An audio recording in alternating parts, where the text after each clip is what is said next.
Camera face. Action. I am Danijel Travar. I live in Idaho.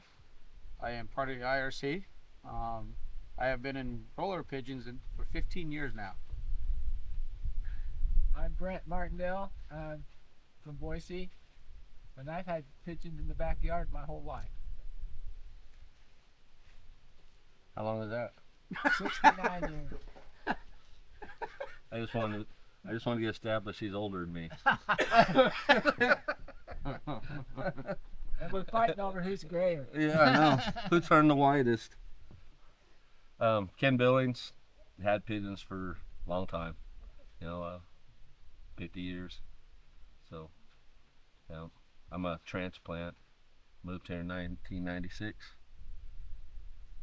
Yeah, I'm Jarod Murray, and I live here in Idaho as well. Just kind of moved to the same area now out here with all the cool guys. But I've had pigeons for now, competitively for what, 9 years now, I guess? 9 years. So I'm the baby.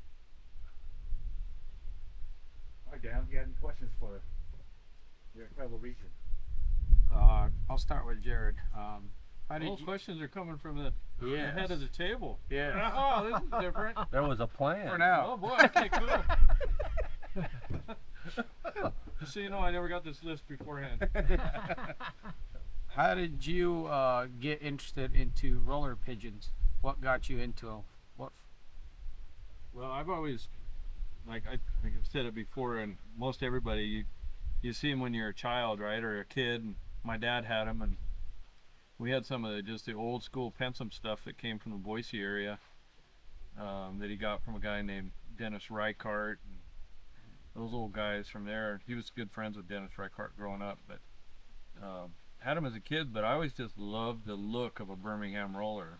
I mean, it's not like a barn pigeon. It's not like any other kind of pigeon. It's just, they're unique, and to me, they're just good looking pigeons, right? And so when I realized what they could do, then I was like, okay, this is pretty cool. So obviously started as a kid and then got into them again real serious as an adult. You gonna get in this, Shane? No, you gotta crack him up. Well, I just figured when I seen this cigar. So yeah, but that answered it. Yeah. This is for Kenny. Which kit do you like to fly the most? Do you like to fly 20 in the competition, or do you prefer 11? Which one's your favorite, and why? Do not care. Do not care? Do not care. I fly the same pigeons in the 20 bird kit as I fly in the 11 bird kit, as I fly in a 5 bird kit, or I fly in a 60 bird kit. I want to fly the best pigeons I got, and I don't care. If there's a fly around, I'm gonna fly it. I don't care what it is. Awesome. Brent? Give me that look like you're gonna shoot me. So you've had pigeons pretty much all your life. Which pigeons did you, as far as Birmingham Roller families, like the most? From who'd you get them from? Jay Starley. Jay Starley? Yeah, I had Jay Starley birds for 15 years. 2014, and now he's passed away, and his birds have changed, so they're not available anymore. But that's the ones I had that I like. Right. Time out. Why not? No. So what I just want to. So instead of like directing one question to one person like he's doing, I think you should direct that question, to everybody. Let everybody, so that you kind of get a. Yeah, you get across that, so you get the history, because otherwise, it's going to be pretty. One person's opinion. So anyway, just Whoever wants to go next. that's my 2 cents. ask Shane. Go ahead and ask Shane a question, and then we'll just from his question. We'll go back around. this Yeah. one. Okay, Shane, which family of pigeons did you start off with before you got the Ken Billings line?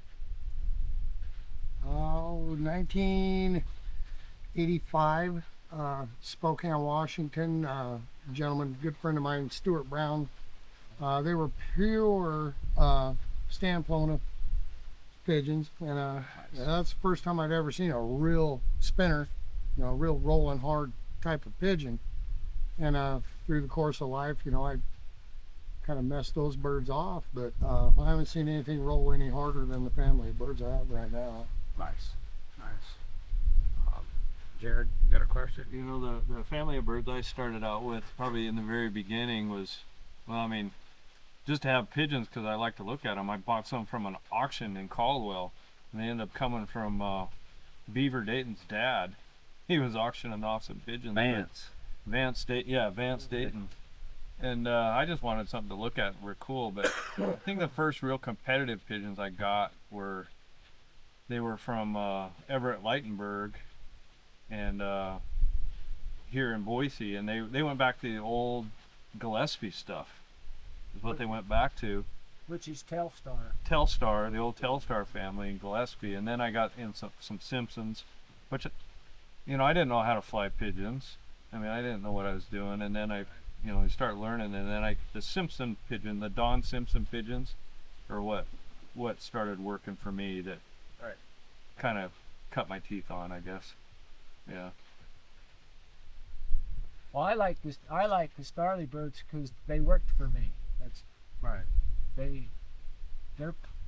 I liked what they looked like. I liked how they flew. They were just nice birds, but I lost them, so I'm starting new again. Yeah. So I'll tell you one that'll surprise you. What's that? So when I first started pigeons down in California, I was in 7th and 8th grade, and I had Elmer Smith, Ace Hogart, and a guy named Bass, and I cannot remember his first name. And my dad had fighting chickens, so I always wanted quality stuff, So I was paying top dollar. I could still see old Ace holding up his fingers and that bird right there, that's a choice Birmingham Roller, Kenny. He'd tell me. And my parents had a restaurant, a hamburger joint, and a car lot. So I worked, and my girlfriend, which was my wife later, worked there. And man, we spent every check, man. We'd ride out, and I was spending, $25, $50, which don't sound like a lot of money, but for, in 8th grade in the 70s, that was a lot of money. And they were all opal laces, some birds we call pink laces, white bars, toy stencils. They were every color you can possibly imagine. Kenny was flying colored pigeons. I was fine. I had 125 of them, colored pigeons, in 8th grade. And I went to Jack Meyer's house, and it was kind of funny because I was chasing him around. But anyway, I went to Jack Meyer's house, and he had a swimming pool with a diving board, and I asked him, well, what are we gonna do? And he said, well, I'm gonna turn a kit loose. Says, you go over there and lay on the diving board. It's a good place to watch them, and I did. And he literally, man, I can still see those pigeons raining today. I went home. So when I'm kind of against the color, I have a real good reason for me, because it wasted my youth. On good pigeons. And I don't care what people do, but for me, it's pure Birmingham Rollers. But I put those in the paper. I sold every one of them and bought one pair of real rollers. I really did, and I haven't ever looked back. Nice. So you could say at one time I was a color breeder.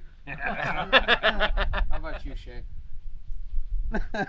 I mean, really, what was the question? I mean, I've never had colored birds. I've liked, a certain, if I can get a white flight or a mixed flight, something to distinguish them in the air, that's one thing. But when my brain doesn't work to the extent when you start talking factors and different, things in that color realm of Birmingham Rollers, it just doesn't compute. I just kind of go by, what I see in the air. Yeah. And in my family right now, it's the reds and the dark checks. Yeah. It's pretty much, I didn't mean to get us off on the color track. Well, I would just say sharing that. I've never had color birds. I mean, when I was young, I had corner tumblers, things like that. But as far as true Birmingham Rollers, I don't know. I mean, if you follow the roll, and if the birds roll to your standard and they roll hard and fast, and that's what you try to cultivate. Every now and then you get a beauty, but The rollers. That's always a good question. So I'll start this one. What is a Birmingham roller? What's a standard? Whoa. Tell them, come on. Okay, each one of us. what's your What's the It standard? doesn't matter. I asked the I'll question. I'll tell you. It's- all right, start down there, Jared. No, I'm thinking. You go, Brent. Because it sounds like Brent's already got an idea. I'll tell you my standard, and that was one of Jay Starley's birds. It was a red bar white flight, and that bird was 30 to 40 feet, and on a blue sky, you didn't see the white flights. That cock had a name. What was his name? Jay Leroy. Yeah. And that bird, when it rolled, you didn't see the white flights on the bird, which means the bird was rolling perfectly. That's my standard in Birmingham Rollers. But like everybody, if that was speed and tight and no wings and So we're going around the So is that the Birmingham roller standard? that's for me. Okay. Well, for me, it was okay. The very first time I seen a real hard spinning bird that I couldn't believe it, I couldn't even fathom it, was those Kelowna pigeons that I got from Stewart. And you could literally, when you could hold them down, because they kind of like to fly high, you could hear them roll. You could hear, they sound like a little helicopter, like a drone when they roll. And there was no donut hole. They were just balled up and they would go. And like I said, throughout my life, in and out of the birds, that's always kind of what I tried to chase, was those hard rolling pigeons that when they come down, they look like they got rode hard and put away wet. And, and that was it. It was just hard and fast, control, every now and then you'll get a bumper, but, I haven't had a straight roll down in years. So I don't know. That's, to me, just hard and fast. For me, it was Blackie. I don't know if you remember Blackie till this day. Blackie was just amazing little hen. Spun probably a good 20, 30 foot, really fast. Couldn't see wings. I mean, she just balled up super fast, kitted right, and then tragedy struck. And after handling that little hen for one last time, I built my family around basically the size of that hen.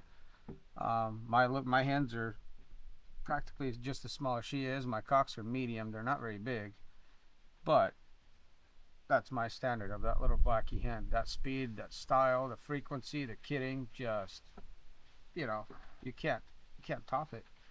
And even nowadays, I haven't bred a pigeon that's better than what I've seen. I have a lot of good birds. I just don't have that amazing one just yet. But one day. Well, I'm not that sure what that answers the question that you asked. Because I think you asked what is a true Birmingham roller. What is the Birmingham roller, the true Birmingham me. roller standard? To Birmingham. What's the Birmingham roller standard? Well, I don't know if I know exact definition of the Birmingham roller standard other than rapidity, some standard of rapidity and just the blur speed. And I don't know if I've been in the hobby long enough to really say what is the true Birmingham roller standard. And I think you guys have kind of answered what is their standard, and I can answer that with what my standard is. And it's changed. My standard has changed recently, in a matter of weeks. My standard has changed from what I see and what I expect from my pigeons now, which I think probably comes from a source as close to true Birmingham rollers is out there from the motherland, I guess. But you occasionally have those true spinning fast speed demon pigeons that you just can't imagine that they're spinning that fast and doing what they're doing. But to me, and I don't know if that answers your question or if I'm kind of dancing around the subject, but to go back on the lines of what I see as a standard for me and what I expect in my loft now is just perfection in the roll. It's got to be perfect. and it's got to be perfect to the standard, the best standard that I've seen.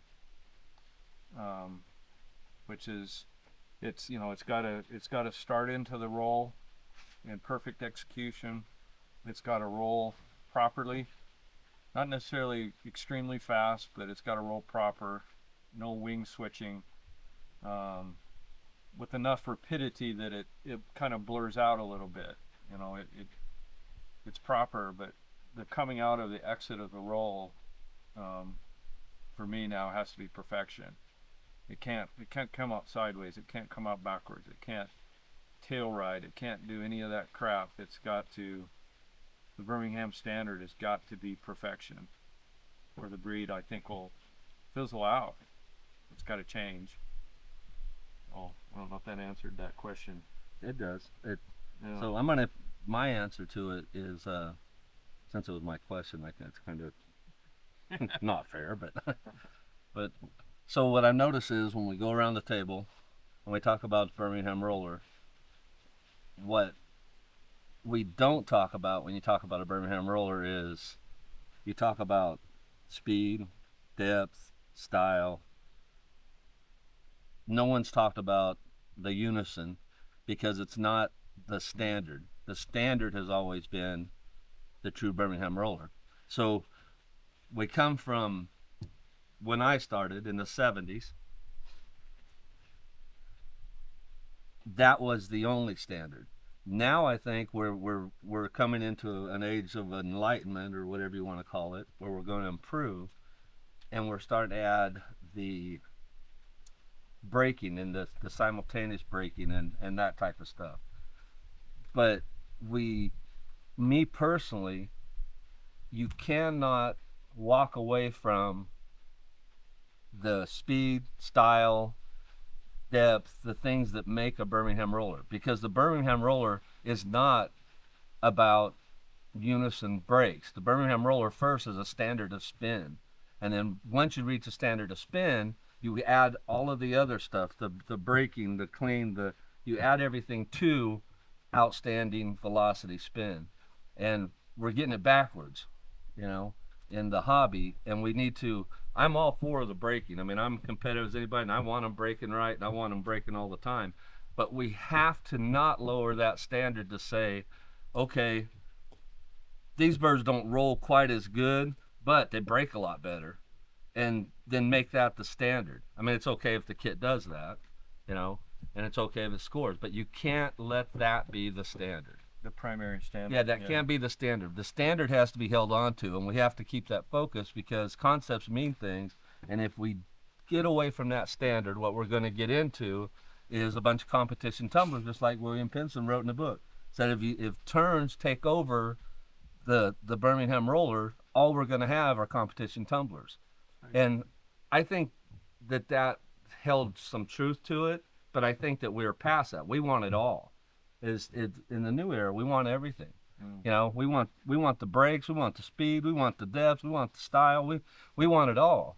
But we have to make sure we keep this hobby focused on the individual. It takes 20 great individuals. Those 20 great individuals got to be crazy good spinners, and that's the only. So that was the kind of the layup I was looking for, was just even still today, even though we are focused on the turns and stuff, everybody's wanting the turns to win the competitions, of course. But when people talk about the Birmingham Roller, we went around this table, what did you hear? Speed. The style, the standard. Yeah, the standard. Yeah. You didn't hear, I need them all flopping over together. Yeah. For me, that's the goal. You find the standard that you want or that you need. My standard now. My standard before, I mean, I guess I've got a standard on kit performance and a standard on individual performance, but you're right, you want that individual performance that I now have. I mean, it's burned in my head.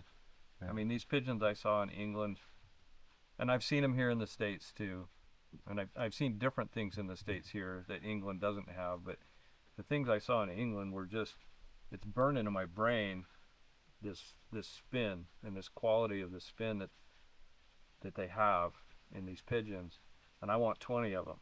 I want 30 of them. Yeah. Because that's what they were doing over there. Not only did they have the quality of the spin, but the whole team was doing it, and they were breaking together.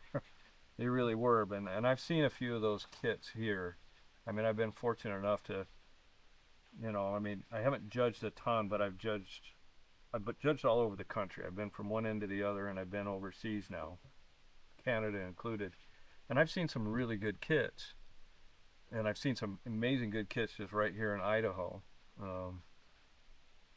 Probably two of the best kit performances I've ever seen, where one is here with Kenny Billings' kit, and the other was Rick Shaning's kit. Rick Shaning put on a performance during their qualifiers for the fall fly that still has set my standard for quality and depth. But yeah, I want 20 of those. Yeah. Yeah, And that's so hard. That's so hard to get. But that's the focus. That's it. Yeah. So the thing in England is, it sounds like, when I talked to you before, it sounded like, you're saying, if you've seen one pigeon roll, they all rolled like that pigeon. They did. Yeah. I don't think I saw. I know I didn't.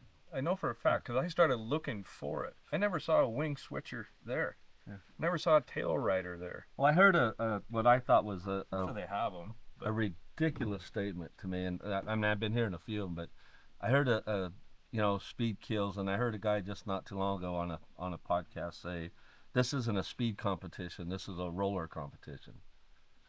And I thought, dude, I need some of that dope. 'Cause, I mean, you know what I'm saying? I mean, that's unbelievable. We cannot go that way. We just cannot. Yeah. Not in Idaho. We ain't going that way. No. Well, what's been interesting judging across the country, like Jarod just talked, is you see the different areas. It's the person that's in charge of the area that's the best in the area. You have some guys that their pigeons are rolling 8 and 9 revolutions, and that's the best that they've seen. They haven't seen pigeons going 11 and 11 and a half. And that's sad, but that's the true statement is the birds haven't been seen. The guys aren't out looking at it, watching it. So I've seen when I went through judging, what was impressive to me was I saw 77 kits of birds across the nation, and they were all virtually in the same category. I knew I was watching the best of the area when I was there because of the quality of the pigeons. And it was the same quality everywhere I went. It was just a matter of who put the most breaks together, who had the birds spinning the most, which Huey Kahn's birds, 11 bird kit was phenomenal. But it didn't score as much as you have. But Gabe's a dog now. yeah. You hear that, Gabe? You're the dog. You're the dog. And We're all coming for you. I was at Gabe's house and they DQ'd. So,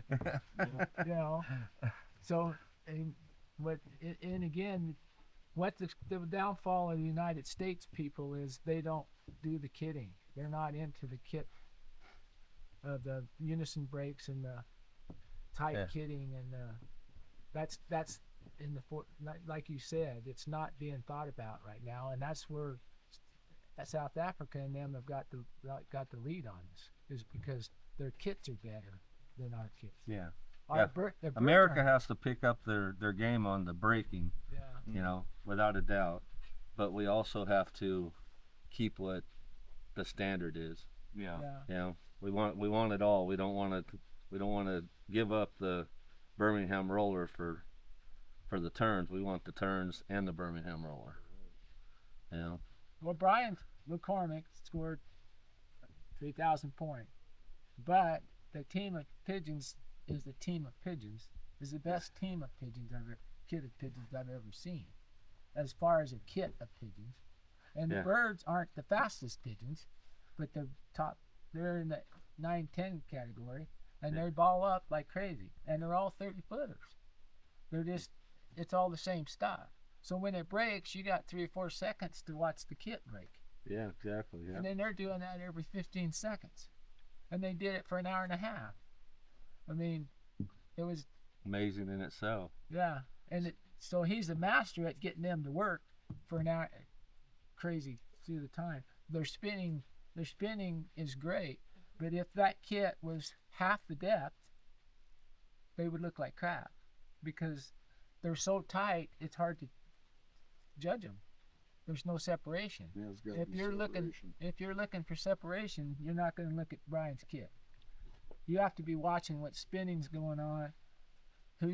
When I got towards the end of the fly, I was just counting the birds that weren't going. I wasn't even looking at the rolling birds because I already saw how good they were. But they were breaking so hard that all I was doing was counting who didn't go. And there was 3 breaks during the fly that the guys over with Brian were betting on whether I scored them a full turn or not. And I scored them 18s because 2 birds on each corner weren't going. They would ball up, they would roll up, but they didn't flip over. And they drop with the kit. But you had to see that. You have to be looking for it. So when his birds break, if they aren't rolling, they'll fold up and drop with them. It's crazy. Well, our birds don't do that. Yeah. What the people are looking for is their birds are breaking and they're rolling off the back, and then they got to catch up with the front ones. Well, Brian's kit, the birds break from the center front and roll down through the center of the kit. So you're not seeing any. They aren't separating when they break. They're not. So when they stop, they're together and they can just break again. That's where you get the multiple break. That's what we don't see. I've only seen one other kit do that. That was Monty Neibel's kit, and when he won the first World Cup, his kit did the same thing. Not as extreme, but in the same category.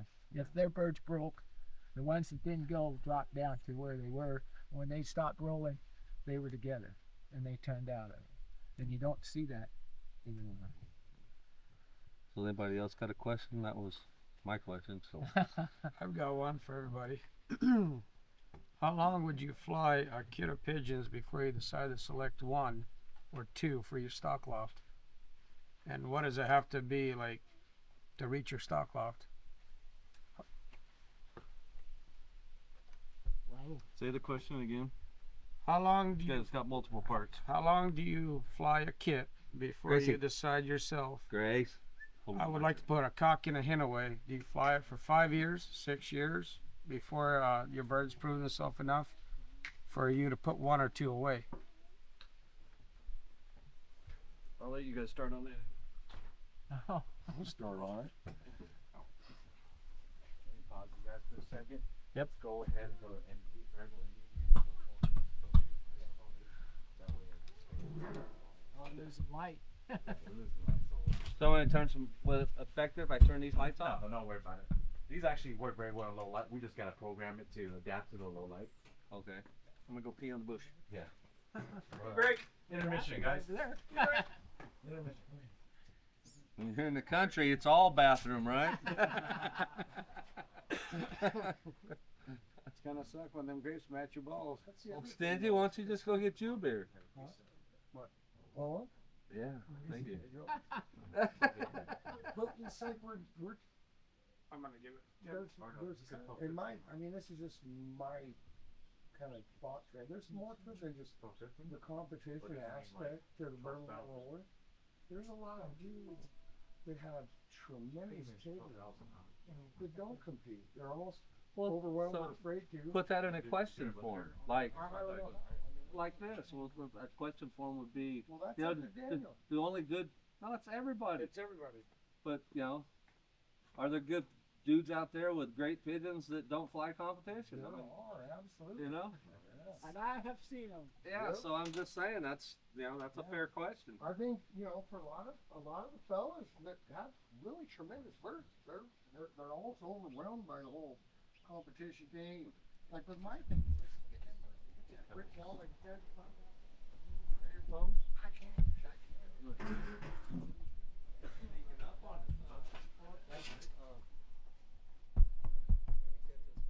Gabe, send it. Talking smack about Gabe. The game's actually texting him. Yeah.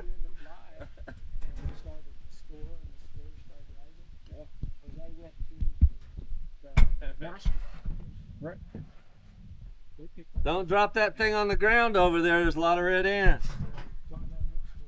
What, his wiener? I know his legs would have to fall off first, but.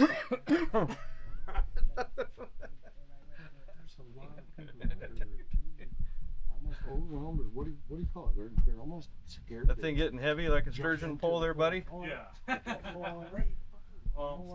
dude in here. Would a ladder help? Could you hook it in a ladder? I think it's obvious to be as stable as possible, right? So there's no like, Well, even as we're doing this, It's floating. yeah, the sound's good. Well, I've got a ladder. We could put it on and put a You want to clamp just, on it or you want to something. just lay that sucker here on the table? Try not to get it. There's a dude down in Buell, man, and he's got some of the baddest rolling pigeons I've ever seen. So what if you put a taller ladder than a shorter ladder and you just kind of hook the back? He's over by them big grain silos. Where his pigeon loft, I'm looking right at the silo. No, we took it all out. He's Yeah. got a lot of, Sorry, like, it's all right. This is birds and this is, I think they're jackdaws. You're earning your money today, buddy. Let's do this. He don't compete. He don't. He's chair? back Well, dude, you know. Do he- you Oh, I see what you mean. do you have a question you want us? Yeah. Oh, well, I'm letting Daniel. Let Daniel get the direct. You go for it. We'll worry about Daniel tomorrow. Daniel's got like 10 minutes. He's gonna go. Oh, okay. Well, I got questions for you guys. Okay. Obviously, I got a lot of questions for you guys. Good. Yeah. All right.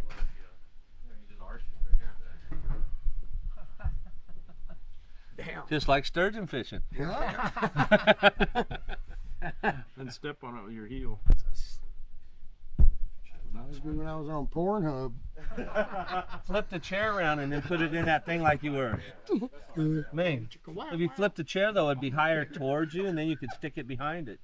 Just like you started to. my God, I'm gonna die. You got 10 minutes. 10 minutes. I gotta go home and watch my wife work. Yeah, third birthday. That just looks so raw. Here you go.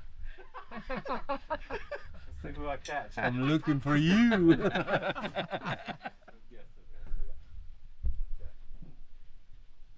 All right, boys. So,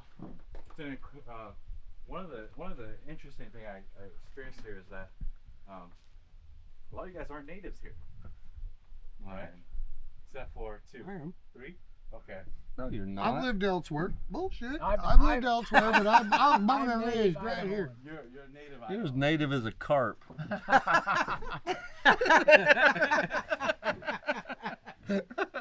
Oh shit. So you can explain.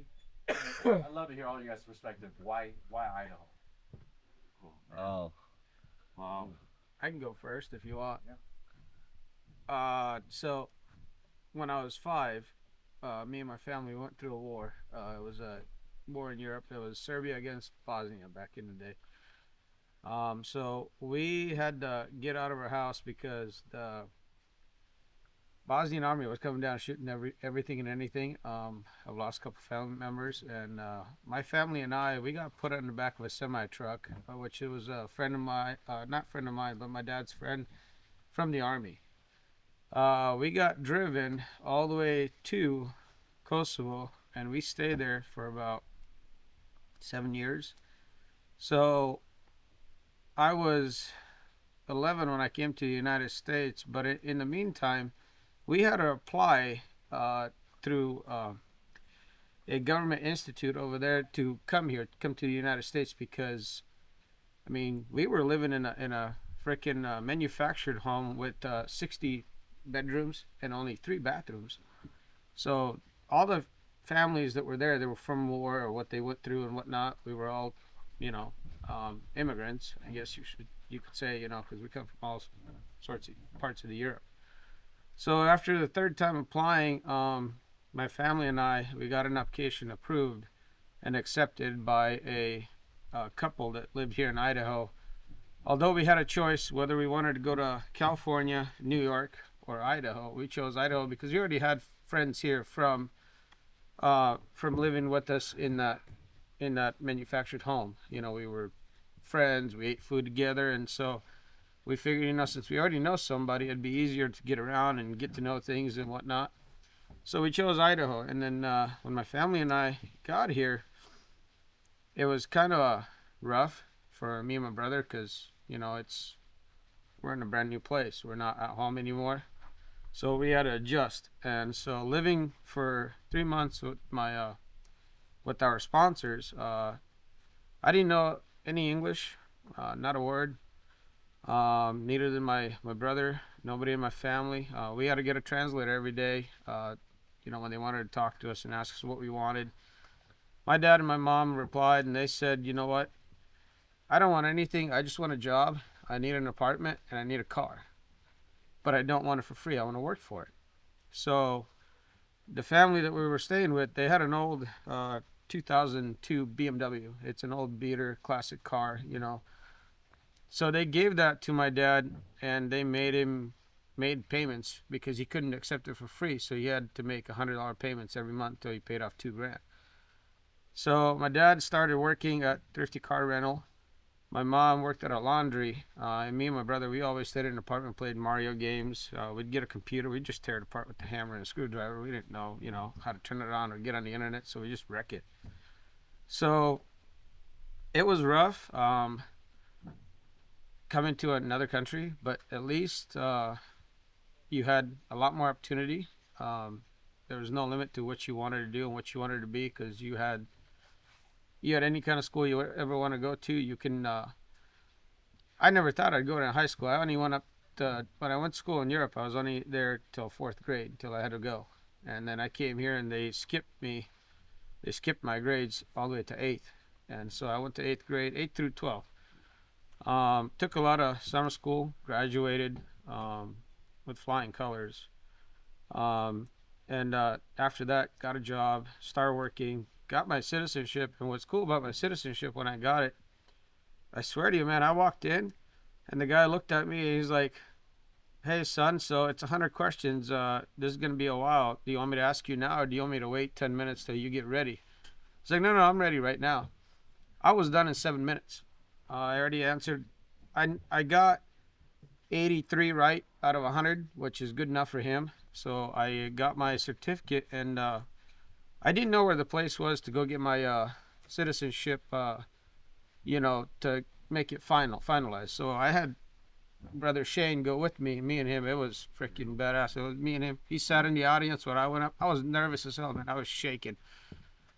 It's weird going up and getting your citizenship and getting accepted in a way, because when you look in a crowd, it's just a bunch of young kids from all over the world, in different countries, and they're just so happy at the time, and it's like a dream come true. So after that, once I got my citizenship, I started working my ass off. I never got anything for free. I had to work hard to get anything I ever wanted, whether it be a car, house, anything in general. So it was rough for a long period of time. I learned English on my own. It took me 2 months to master English, talking, writing, spelling, and also writing. And my teachers were amazed. They put me in an English class for 8 periods, man. I'm like, I'm not going to be in here 8 periods. Have you lost your mind? You need to give me a regular schedule. And so they did the next week after, and the rest is history, man. It's been amazing for me, being from another country. I'm from Serbia, so my journey has been just so blessed and so awesome. I have no complaints, none. I'll leave it to the next guy. Well, we'll go around the table or what? Why Idaho? See? Right.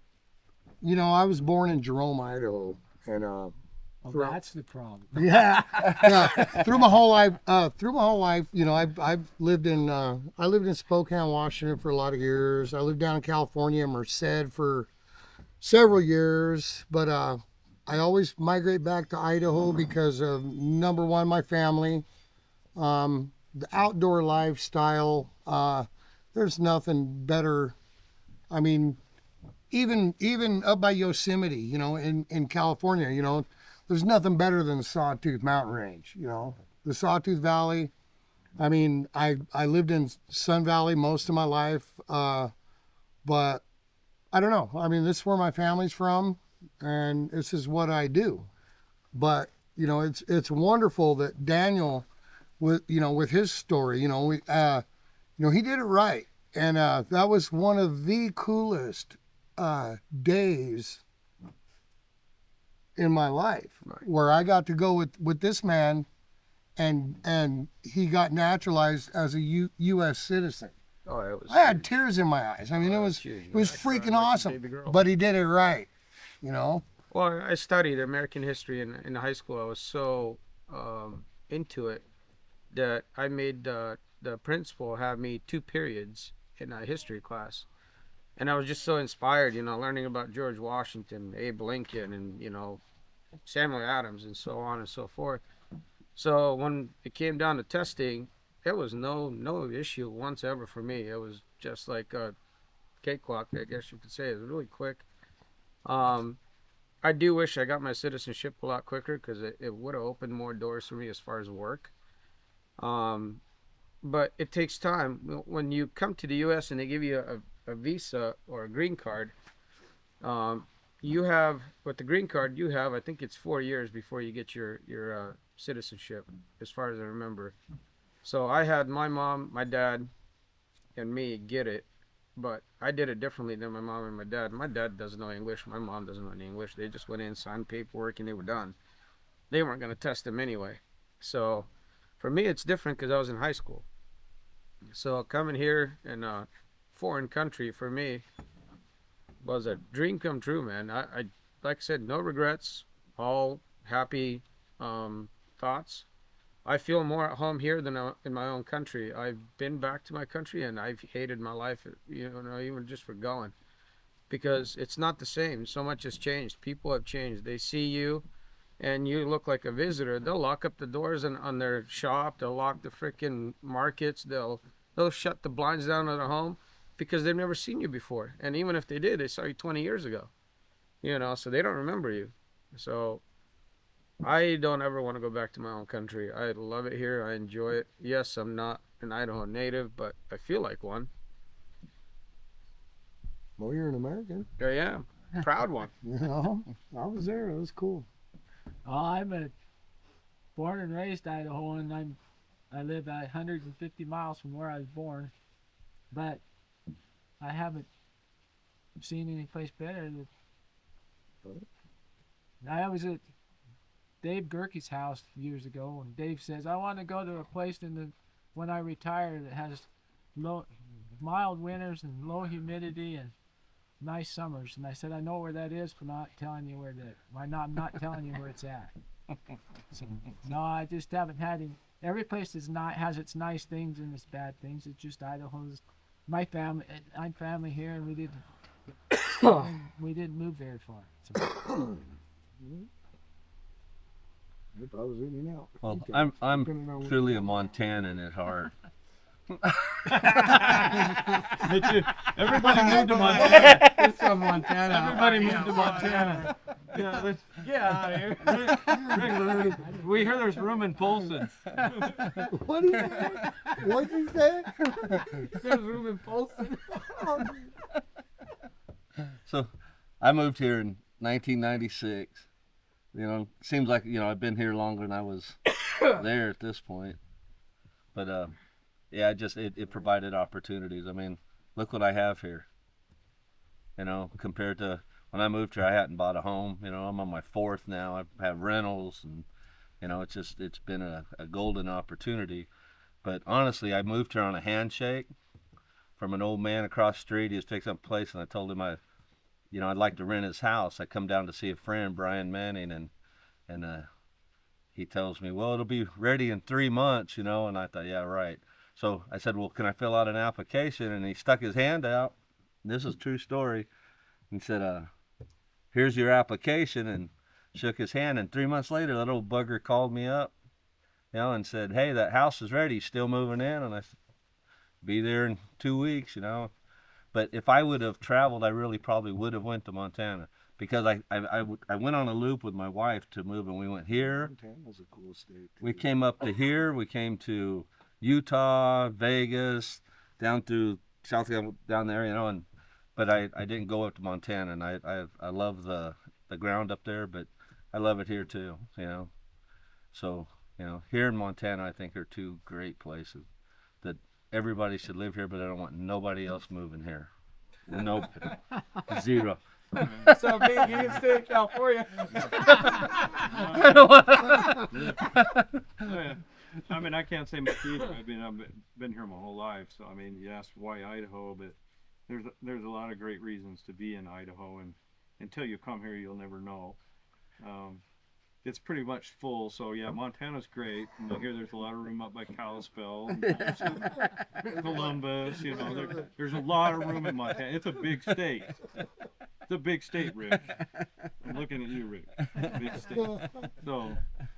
So don't throw everybody in jail. Yeah. And then, but yeah, no, I mean, just this. I mean, we're hanging outside, you know, September. just bullshitting and Great people. talking about pigeons and whatever because it's, I don't know, it's Idaho. Yeah. You know, until you come here, you'll never know, and unless you go to a lot of different states, it's hard to compare. It's, you know, you can't ever know evil until you know good, and Right. you know.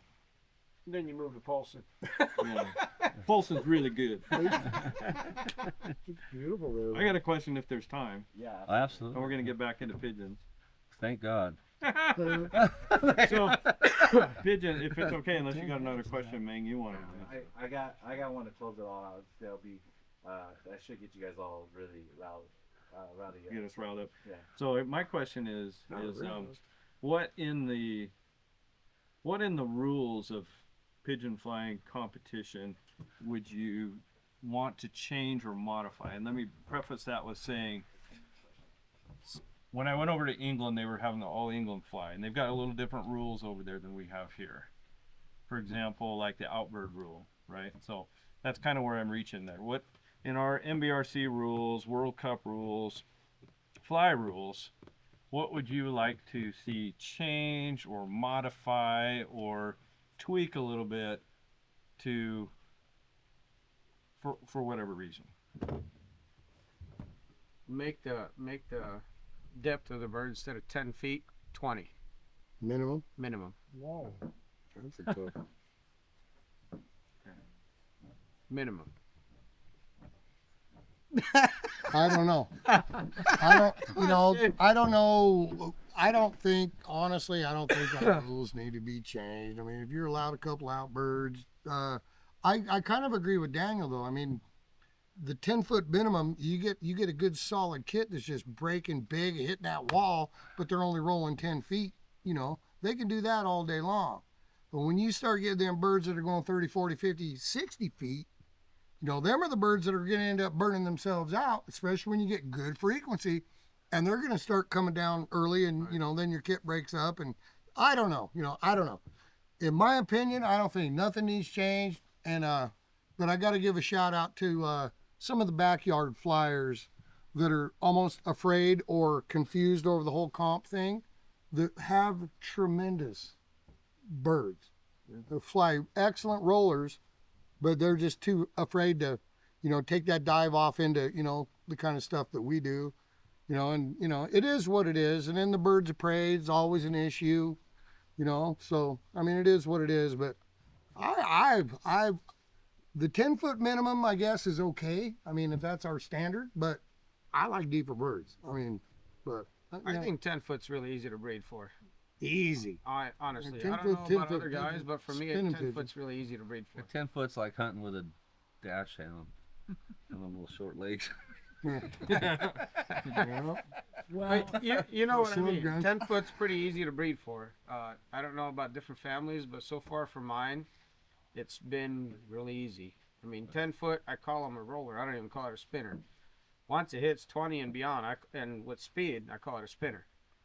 But 10 foot for me, I mean, I could put any pair together in my loft and get 10 foot. I think we need to keep it simple. Go ahead, Brent. well, I'll have the one that's been brought up to me a couple times, Okay. and that is, if you disqualify, you get to keep your point. And I'm on the fence with that.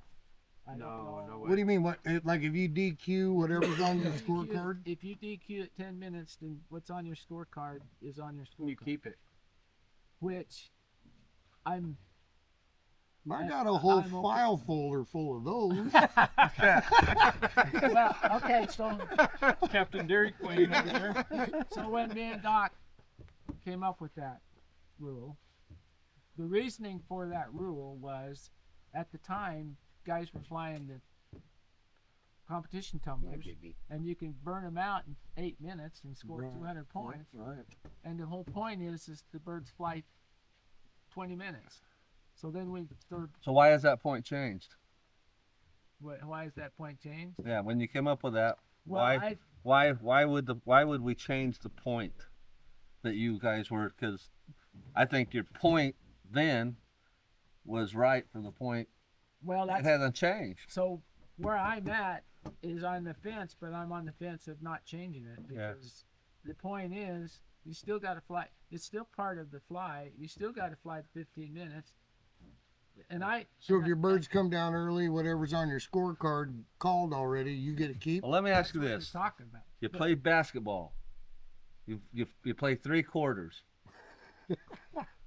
in your head. Why don't you just quit now? You know. Well, that's the point. That's the point. And let me tell you, I've had the region one and disqualified at 14 minutes and 58 seconds, and I'm still on. You got to fly 'em for 15 minutes. So I've been burned by it. when we were young, That a long time ago. Hold on, When hold on. Come here, Kenny. You got something in your beard. There you go. So- it was 25 minutes or 20 minutes, 20 birds, period, With no birds out. with nothing out. No, 20 birds, 20 minutes, and we just slowly but surely keep milking it down a little. And this next generation wants to milk it down a little more. Five The birds English out? rules, the English rules are. I sat in a bar with George Mason and Graham Dexter for hours. Closed the bar down. Me and George arguing about that. You know, they will judge if you have 11 over here, 4 over here, and 5 over there, or whatever. They'll judge the ones with the most. You know, that's not even roller flying. I don't even know what the hell that is, but it ain't roller flying. You know, even ducks kit. I mean, honestly, that's just not roller flying. I knew I'd get him going with that question. Oh, I knew I'd get so him going with that so here's Yeah. here's where that needs to go, and I remember talking to Doc when Doc and Brent are the ones who come up with the World Cup rules, and if you will sit down and really go over those rules, it's not that we need to change any rule. We need to change how those rules are being used now. It was used differently before. And used to a 1-2, 1-3 was a good fly. If you got a 1-4, 1-5, man, you had a smoking kid. Okay? Now it's like 1-5, 1-6 is the beginning point. If you don't get 1-5, you're insulted. You know? And honestly, those rules are the most perfect rules for judging the Birmingham Roller, that they're not going to come up with anything better. And the reason is, and I want to break it down the way that I've seen it all along. The things we want in a flying competition are what? We want the birds to fly a reasonable amount of time, whatever we've decided. We've decided it's 15 to 20 minutes. So you get credit for your birds' flying time. We want birds that break together. So you get 5 birds that break together. And people mix this up. You get 5s, you get 1s, right? So it's 1 to 9, you get 5. Or you get 1, and then you go 9 to 14, you get 2. You go 14 to 19, you get, so it gives you points for the breaks. Then you get your depth multiplier, you know, that goes whatever the kid is doing. You get depth, you get quality area.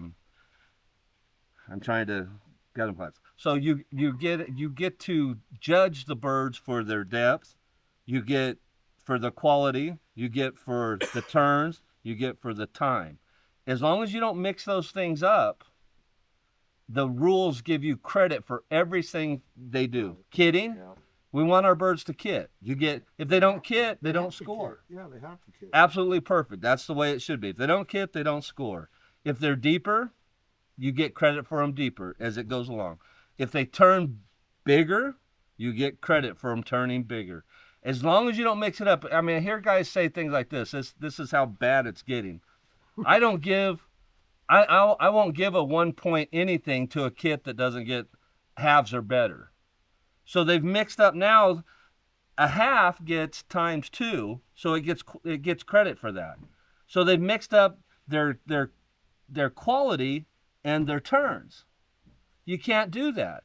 Quality is literally on whatever you judged on that scorecard, nothing else. Depth is whatever you don't score the ones that don't make your scorecard. So the rules are perfect. It's the guys that are mixing it all up And that if are they- screwing it if up. they don't kick, Other than if I they would don't like to kick, see the 20-foot too, because 10 foot's not a roller. This is, we have a rule in there that says that this is a competition for rollers, not tumblers. And then we judge 10-foot or tumblers, So that needs to up it up. And the excuse is, well, beginners can't score then. No, but they will set their standards high enough that they'll reach for it. You don't raise the bar or get to a standard by saying, well, we're just going to lower the standard because the new guy won't get it. You don't go into the rodeo and say, well, I'm the new guy at the rodeo, so I only want to ride the horse for 4 seconds. No, you got to ride the horse for 8 seconds, just like everybody else. Only in rollers do we say, well, we got to lower the standard so the new guy can do it. Well, the thing is, too, is they don't kid or you got outbirds, all of the argument is moot. Yeah. So here's the thing. We don't need to change the rules. We don't need to change anything in the rules. We need to sit down, have our national club go over what the rules really are and how to use them, so that I know that Doc and Brent back then, I don't know where they're at now, but I know that Doc and Brent, when they set these rules up, they literally, and I was told this by Doc and I was told this by Brent years ago, that they literally were trying to make rules that Birmingham Roller deep spinners could compete with shorter rolling kits. That was literally the concept that started it. So they wanted spinners to be able to compete with rollers. And that's how it started, and that's what we need to get back to, because we're swaying it the other way. We're slowly but surely going to, the adequate is 1.0. Adequate's not 1.5. Sorry. Yeah, that's right. Yeah. But then you have the judges doing it the other way. They're thinking the whole kit's supposed to break. The whole 15 birds are supposed to break to get it at 1.0. And You can't mix it up. The other way, yeah. Yeah, you can't. As long as you use those rules the way that they're set up, every single thing you want from a Birmingham roller is given credit. The only way those rules get screwed up is if you get somebody who starts blending it all together. Well, I think it's not really quality if they don't break at least a half. Okay. So it's a judging issue. Yeah, it's a judging issue, and it's a misunderstanding issue, because when it first started, it was right because it was new, and Doc and Brent had come up with it, and everybody kind of understood it and focused in on how it was set up. Now it's just, literally, if guys aren't getting 1.5s and 1.4s to 1.6 in their multipliers, both of them, depth and quality, then they think they're being cheated. They're starting at 1.5. Wow. And it's just, it's ridiculous. The rules are, we need to get back to, if you get a 1.0, you're insulted now. Used to 1.0, you go on a fly and 85 to 95% of the kits would be 1.0 to 1.3 in quality and depth. And they were not any worse than the kits we're flying today. The only difference is the judging has changed, and we've made everything a 1.5. It's like we start at 1.5 and then go, and that makes it so that the spinners cannot compete with the floppers, with the rollers. I shouldn't say it, because there's some good kits out there that roll their asses off. But if a kit's rolling 40, 50 foot and a kit's rolling 15 foot, and they do that a whole bunch, if you use the multipliers right, you give the spinners a chance to compete with the tumblers.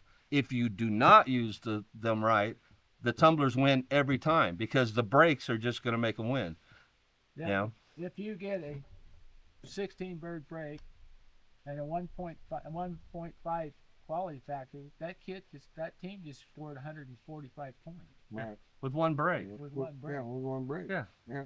Yeah, so it just don't work. But if they got a 1.0, they would get a 6. They get whatever the times 3, so it'd be 45, yeah, something like it'd be 45 instead of in the hundreds. So what's the that's the only way that it's going to work. And I want the Birmingham Roller to be winning our competitions. I don't want competition rollers winning competitions. I want the Birmingham Roller winning competitions. If they can't break as much as the other ones, fine, so be it. But But they're deep. keep the rules to where they can compete. Yeah, What do you have, Ming? I was gonna ask that because Ken had asked me about the rules in the World Cup, and you took it right out of my mouth. Oh. Yeah. Well, there you go. Other than that, the only thing in my head is like, has there ever been the conversation of having a master flyers come, just only master flyers, like? Right. Ooh, There was. I want to judge that one. Yeah. that'd be cool. Huh? Oh, That'd yeah. be cool. That'd be There cool. was last year. I actually called Danny Sturgeon about it because I asked him, what do you think about just having a Master Flyers fly? And he told me it would be too expensive and nobody would be willing to judge. What? Well, count Because me in. That'd be cool. I think it'd be badass just to see every Master Flyer go head to head against each other and have their own fly. Better Um, or worse, Ming? And for that right there, you would get to see like Ken Billings, John Farr, Dawn. Don, all head to head, and you get to see some pretty heavy hitters going up against each other and how they get ready for it, and the difference in their kit when they prepare for flying against each other versus flying against the states. A bunch of flyers that really, Taking one for the team. right. And so, I think it'd be incredible just to come up with that Well, I and have would it be- set up, I'd be and there. I think it would be one fly that would give the respect to the guys that have, paved the way for a guy like me, and like Austin, just the younger generation. Do I believe that this is a dying sport? Yes, I do, because we don't have too many younger guys in this hobby. The ones that we have, they kind of, play it here and there, and then all of a sudden, 5 years down the road, they don't even have pigeons anymore. They've sold them all. So the Master Flyer fly would be something. I think it would be something truly special to see, and I wish that somebody would actually put it together and make it possible, because I do believe that all these guys deserve the respect and the honor of what they've done for guys like myself, and so on and so forth.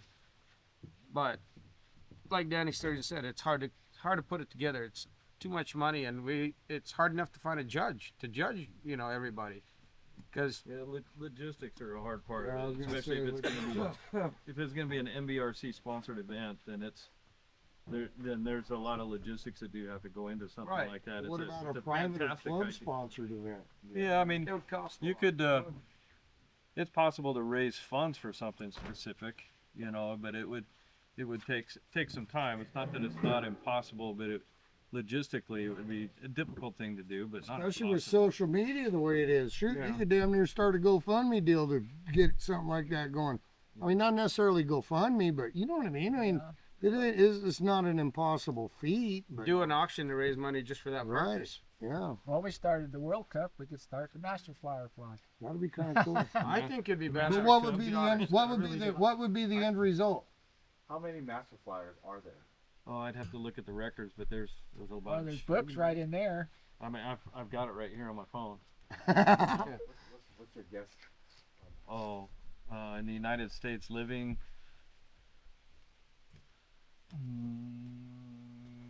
30 to 50, maybe on the lighter end of 30. Wow. So I have a different concept of that. I don't like the idea. No, it'd be. And it's not that. I mean, there's nothing. But the reason I don't like it is because master flyers are just guys who are in a good place right now. Me too, if you would, Shane. Yep. Dark one. They were in a good place at one time, right? They've won and they've committed their life. Like me, I mean, my thing is, I've got a lot of master flyer points, but it's just because I've been doing this a long time. I ain't nobody special, you know, and that's the God's honest truth to it. It's just a lot of master flyers, and you know, and then you got guys like Gabe. They're special, you know. They come in and they light the world on fire. But guys like Gabe, you wouldn't be flying against them, you know. You would There you go, today. master. Thank you, sir. You would. Yes, ma'am. But guys like Gabe, if you went back 3 years ago, you wouldn't get to fly against Gabe in a master flyer thing. So right now, a newcomer can get in. He's a hot shot, got a great kit, and everybody, all the master flyers have to fly that young gun and get their asses whooped together, you know. And so I prefer the open competition, so that the dark horses, the young guy that comes in and just, you know, got a natural talent for it. That's what I like, you know. I want to compete against everybody. Heck. I think you'd find a similar sentiment amongst all the master flyers. Yeah. You know, the master flyer in itself is an honor that all of the young guys or that don't have it aspire to. I don't know if I'll live long enough to be a master flyer in this region. It is a tough region. You know, It is. Rick. But Side note. yeah, but you know, I mean, I might not live long enough to become a master flyer. I mean, I really have to step my game up to do it, and you know, hopefully I will someday. You know, but you know, I think the honor in itself of being a master flyer or a lifetime achievement award winner is, There's one of my pet peeves. yeah, You just hit it. a lifetime achievement award. Yeah. It's ridiculous to have it at 3, because you got guys like Don, Rick, me, Rick Shoney, and whoever, you know, that they hit it 3 times and Yeah, they're done, and they need something to shoot for too. yeah, we've talked about that. Because we're all still little kids in our own rights. We all need a goal, you know. Hey, you know, like, okay, I got 2,100, man. I gotta hit 35. I just gotta get done. You know, whatever it is. I'm just picking that name out of my Well, I butt. think we've talked But- about that too, about having a next level award that, Yeah. So like Don, what's Don gonna do now? right? You know, Yeah, he needs something. He needs a goal. You know. yeah. Rick Shanings, I think, is similar. He's like, I've got my lifetime achievement award. Yeah, I want to win a national title or a World Cup, but as far as master flyer points, what else is there? And I think there is another level. And I think we've thrown around ideas about Yeah. what to call it. You know, What to there's call lifetime it, so- achievement, the We just got to get the Double vice president or master. somebody like that to bring it up and get it voted in. You just threw it at him. few points in the club fight could help. I like the idea too, because you know, Brazilian Jiu-Jitsu, they have the red belts. Oh, above black now. Yeah. Oh, okay. Where there's only like 10 people in the world that have that. Yeah, and let them fight each other. Yeah. Well, what happens if some kid comes out, got a brown belt, just kicks their ass? You know? You know? I know everyone says it can't happen, but in rollers it does happen. It's not, you know, it's not jujitsu, but in rollers it does happen. You know, I mean, there's Jared's a great example. You know, comes in and, you know, he's winning flies. You know, he's serious. You know, you'd be knocking him out if you did that. Yeah, but I'm not against it. Yeah. I'm just saying it. I don't see it as it being a more prestigious fly. Like, I think that's really what the question is. Would it be a really prestigious fly? You know, and the answer is no. A lot of the master flyers, as soon as they got to be master flyers, they quit. You know, or they went back to the backyard and they went backwards instead of forward. Or Yeah. everything just changes. I mean, You know, how The does that birds of make prey. how does that make it a more prestigious fly? You know, or the guy can't see anymore. You know. And it's over. You know. Like, all right, I accomplished my goal. I'm done.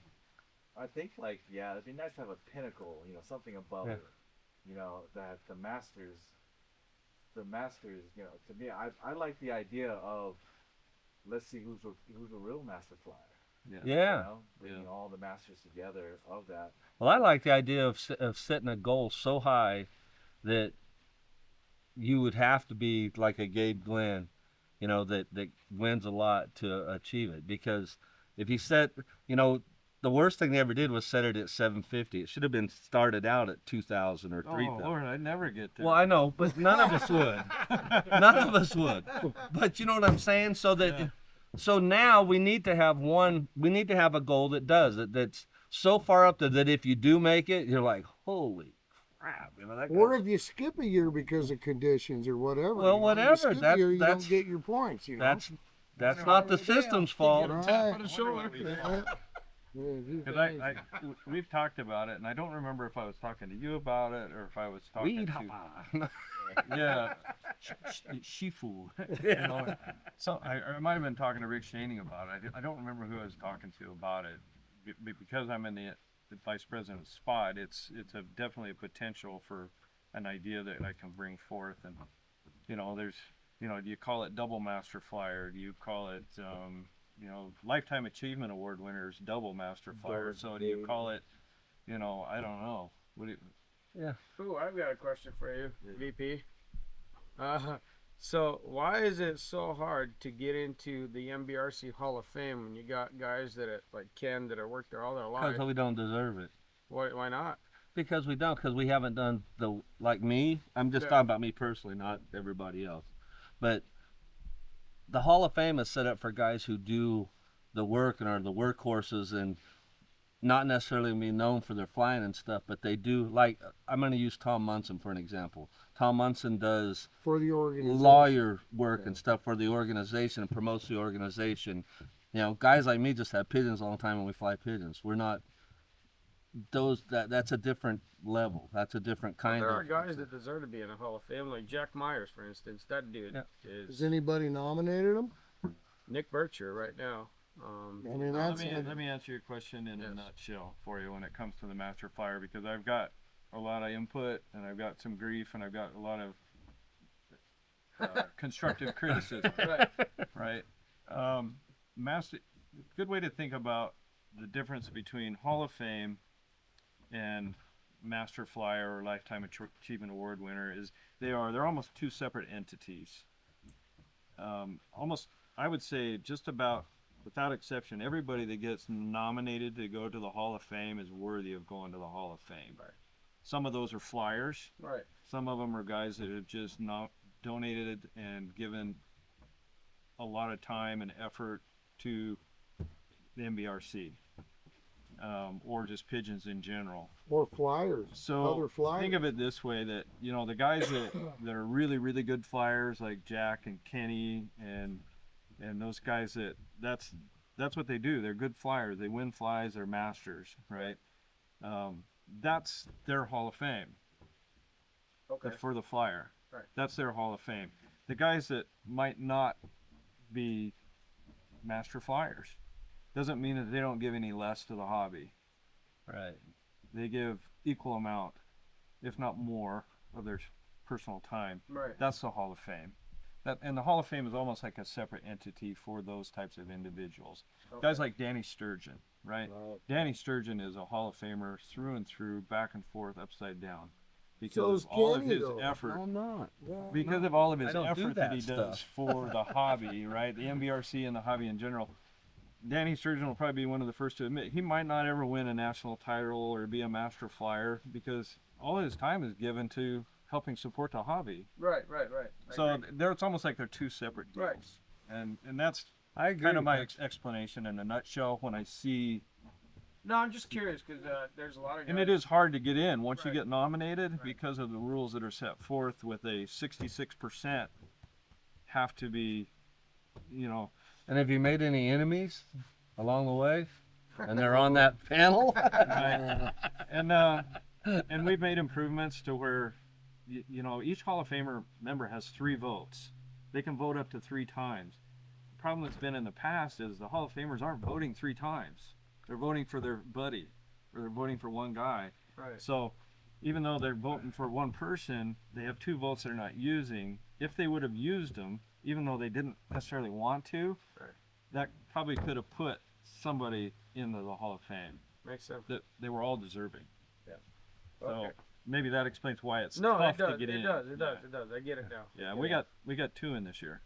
Well, I just kind of look at it like who gives back most to the hobby, whether it's a backyard flyer, comp flyers, It's all part of just it. all around, so I don't know. I mean, I've never dove off into, what's behind for all that. years But they there's a argued lot about- of people that, in my opinion, deserve it. Cornell Norwood, a lot of Right. guys Yeah. really thought Cornell Norwood belonged in the Hall of Fame, and I was actually a personal friend with Cornell. I was friends with him, and a great guy. But Cornell really didn't have anything to do with the NBRC. He didn't believe in it. He really didn't believe in competition at all. He was 100%,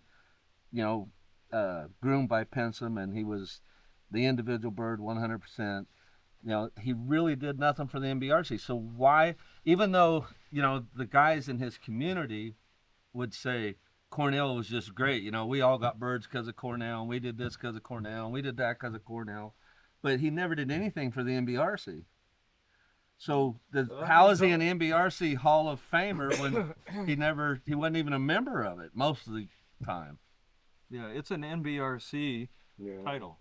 Yeah, Like exactly. Jared said, though, they're still Hall of Famers. It don't matter. Yeah. There's so many guys. There's a lot of guys in England now, Europe, overseas that I would like there's no doubt they're master flyers, but they won't be an NBRC master flyer because it's an NBRC sanctioned event, and that changed in 2009, 2010, because George Mason's a master flyer, and there's a couple other guys that got that award, but the NBRC has changed it to where it's just NBRC members because it's an NBRC title. Right. Yeah. Ming, what's your Boy, did we go off kilter there? No, that was great. That was great. That's the juice that will get the conversation going beyond this, and it's the necessary conversation. Because conversations really, spread. It spreads the opportunity for it to get thought about, and to me, thoughts is the best seed to get a plan going. I just like to. I think of this. I don't want to call it a hobby because it truly is a sport for you guys. It's a way of life. Yeah. It's a way of life. It's kind of like cowboy. Cowboy is a way of life, and Yeah. Birmingham Rollers are definitely a way of life. You never get away from it. And then the whole comp aspect on top of that, it's like, Yeah. flying good birds is one thing, but then when you try to bring it in onto the competition level and actually be competitive, that's my hold up lately. It's like, I don't want to fly birds unless I'm going to be able to kick some ass. I don't want, competitive. I want to be competitive, but I'm also one of those guys that, I love the Idaho Roller Club and the guys that we got in this program that, I'll take one for the team, Oh yeah, you are. and I you can always fly good supported the birds, club. but there's other issues, we never really dove into all that. You have in the past, but the birds of prey, how you can have a tremendous breeding program, but you can't fly your youngsters out because you lose 20 or 30 birds in a month, so you just got to kind of keep plugging forward. But I just kind of love, what we've created here in Idaho, in my opinion, is unsurpassed. Nobody can beat this club. I mean, we have our weather, we have all the other issues that we have, but Well, I don't fly think some I'm not even good going with the pigeons. pigeons. Just go with the people. Right. Idaho has a great bunch of guys. They really do. That was fair, to be honest. Yeah, I mean they do. We have a great bunch of guys. Do you know how come the World Cup was created? Because Idaho. No, because we kept hearing guys say, well, our birds were better than yours. And we sat down and said, okay, prove it. That's why the World Cup was created. We wanted to see, we didn't want you to tell us that you were. We wanted you to show us that you were. And And that's then it grow out of like the Great Northwest, or what did they call the fly before? Northwest Roller Fly. Yeah, whatever it was. It grew out of a. I know it was kind of considered that because Monty was getting to fly in it, so they were.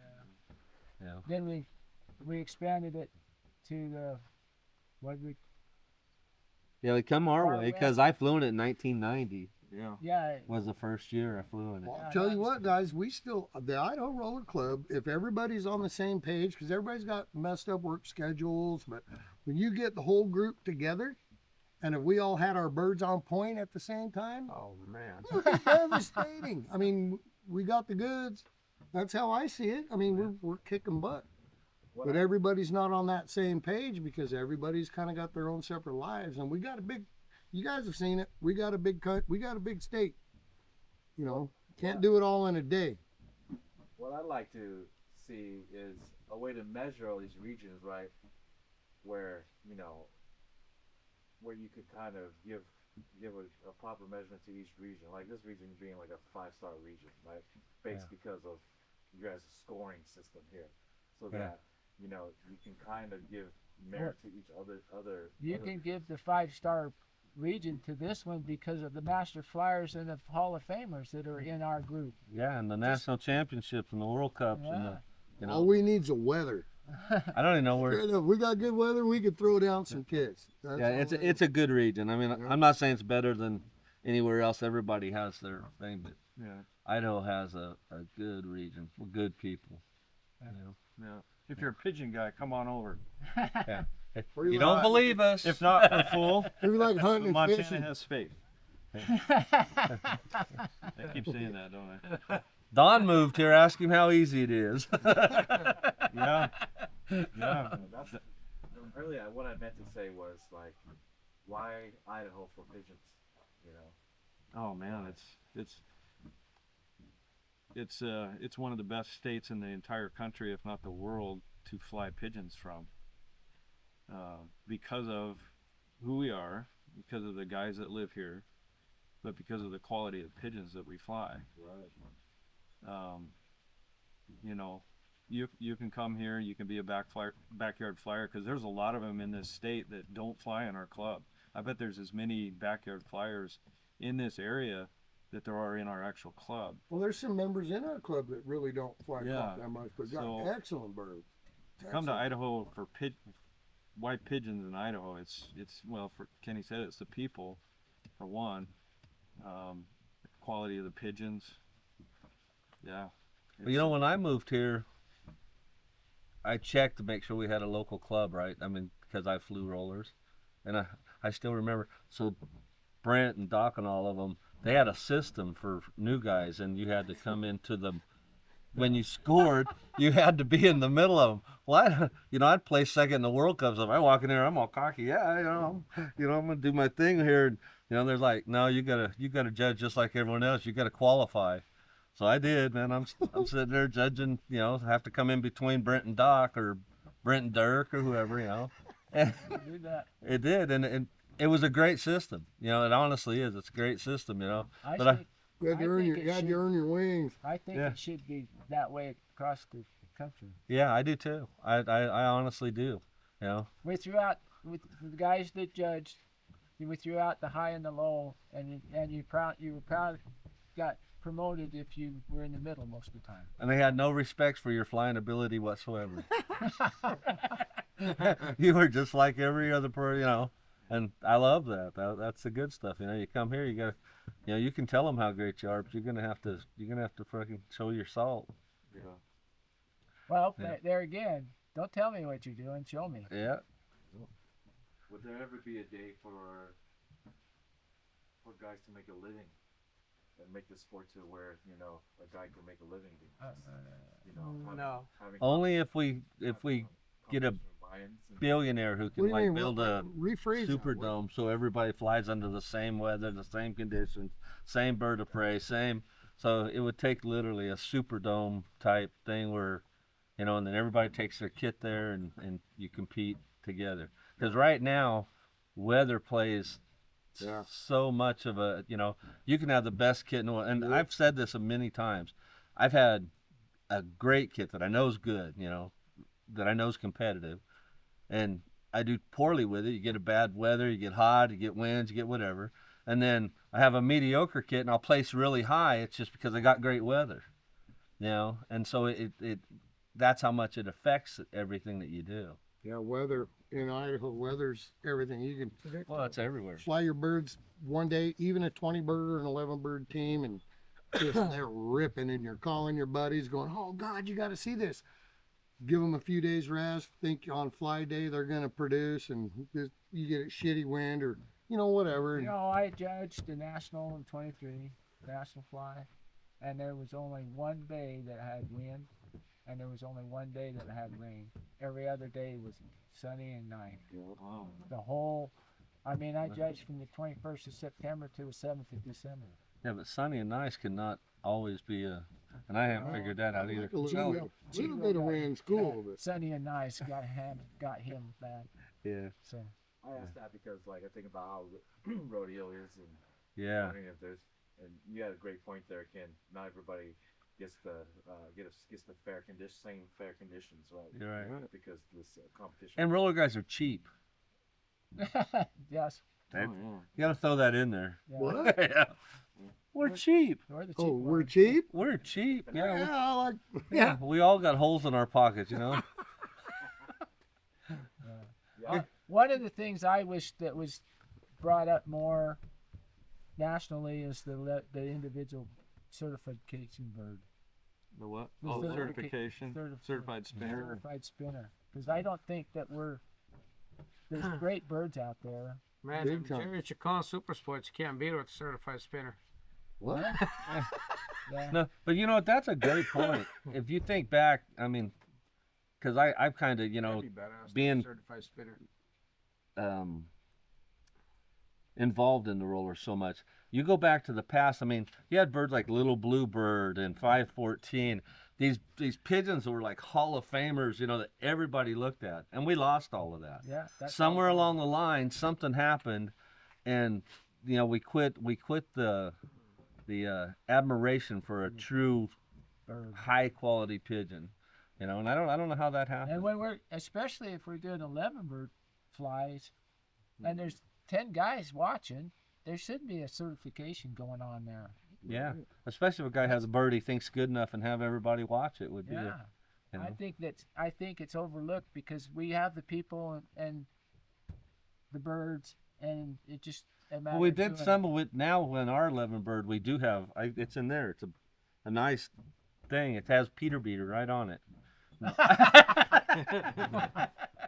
No, we give a trophy for best individual bird. Yeah. So whoever judges our 11 picks the best individual they've Well, I seen, think- and that's our state champ. My thing with that certified spinner, I mean, it's awesome because we all have, them few birds that are just in our minds Yeah. the baddest we've ever seen.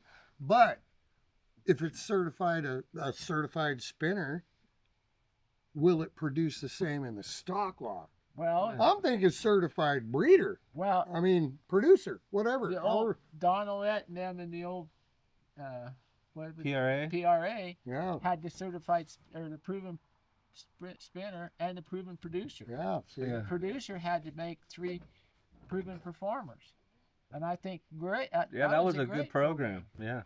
And I think it should. that would be interesting. I I'd be, think Sounds it like they should know be somebody brought up. needs to be in because charge. they got to produce it. If they're good spinners, What? they got to I produce it. think I found the guy that needs to be in charge of it. I've been in charge of it already. But I think the problem is the rule has to be changed a little bit, and I help make the rule. So, but it's got to be. It can't be. We have it, so you have to have it 2 or 3 times and do it all over. And Ming, over are we and over. getting close to done, or is there other questions? I'm asking you because I know this is going a long time. Are you guys? We're good if you guys are. You guys look like you're ready to pass out. Yeah. No, this has been pretty interesting, to be honest. Well, so I have a question I'd like to round table that I think gets us more into the roller thing instead of gets us out of the club thing. Right. And I'll give my answers too, but what I'd like to ask is, what do you guys see as expression, and how do you mate your pairs based on what? Your performance, your physical, your mental, your whatever. How do you mate your pairs when you put a pair together, and what is the expression that you see in a bird, and what is it you're looking for? Damn. And how do you put those birds together? What was the first question? That's all one big question. What was the first part of the lawsuit? Well, master. I'm not a master. What was the first part of that? So, how do you mate your pairs? Right.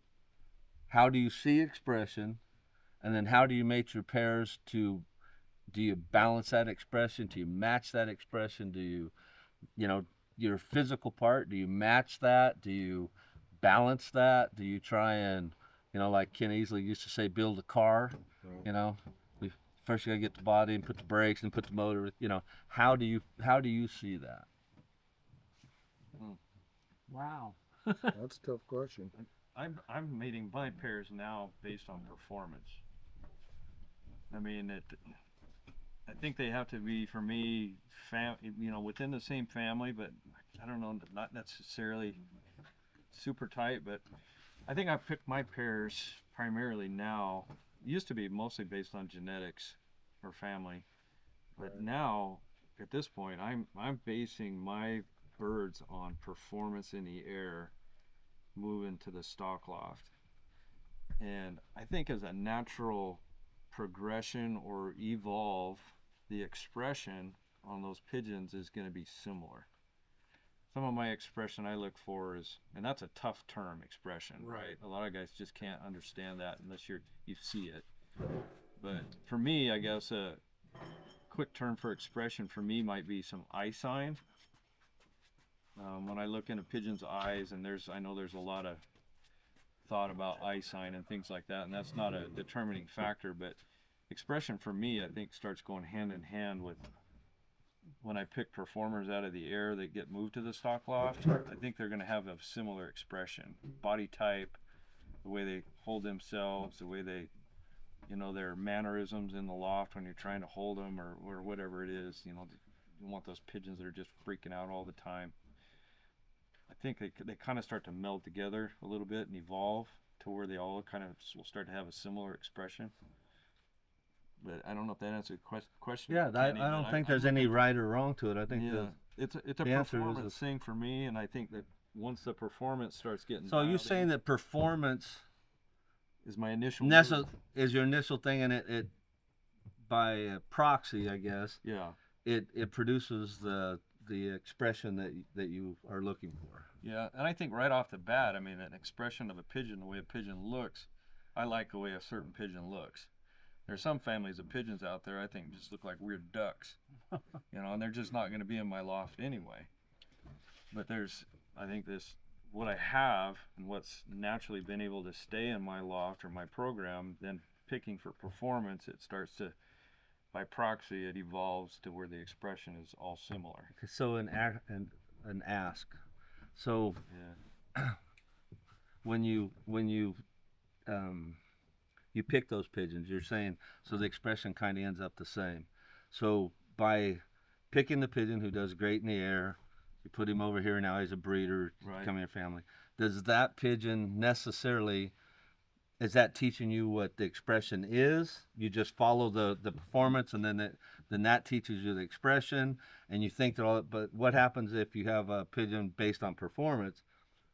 Totally different expression, totally different pigeon. Yeah. Here's a bird that comes out thin and Flat-headed. Yeah, flat-headed and double bull-eyed, but right. I think the performance is the priority, and I think that expression, even if it is different in a particular pigeon, I think it'll eventually start moving into that family of pigeons, and that oddball expression and the expression I had before will eventually start to melt together. Start to blend. Right. They'll start to blend. And they look. You'll notice. But the ones that are in the breeding program, they better start producing the performance. Right. I got to start. That's seeing, another question. I got to start. I got to start seeing the percentages in the. So let me ask this: so you have the performance pigeon. Yeah. And he's the expression you're looking for because of his performance pigeon, and then he's over here. So how do you breed him? Do you just try and breed him just to another bird based on the same performance, based on the same look, based on the same type? Probably initially performance, for sure. Okay. Performance to performance. Performance to performance.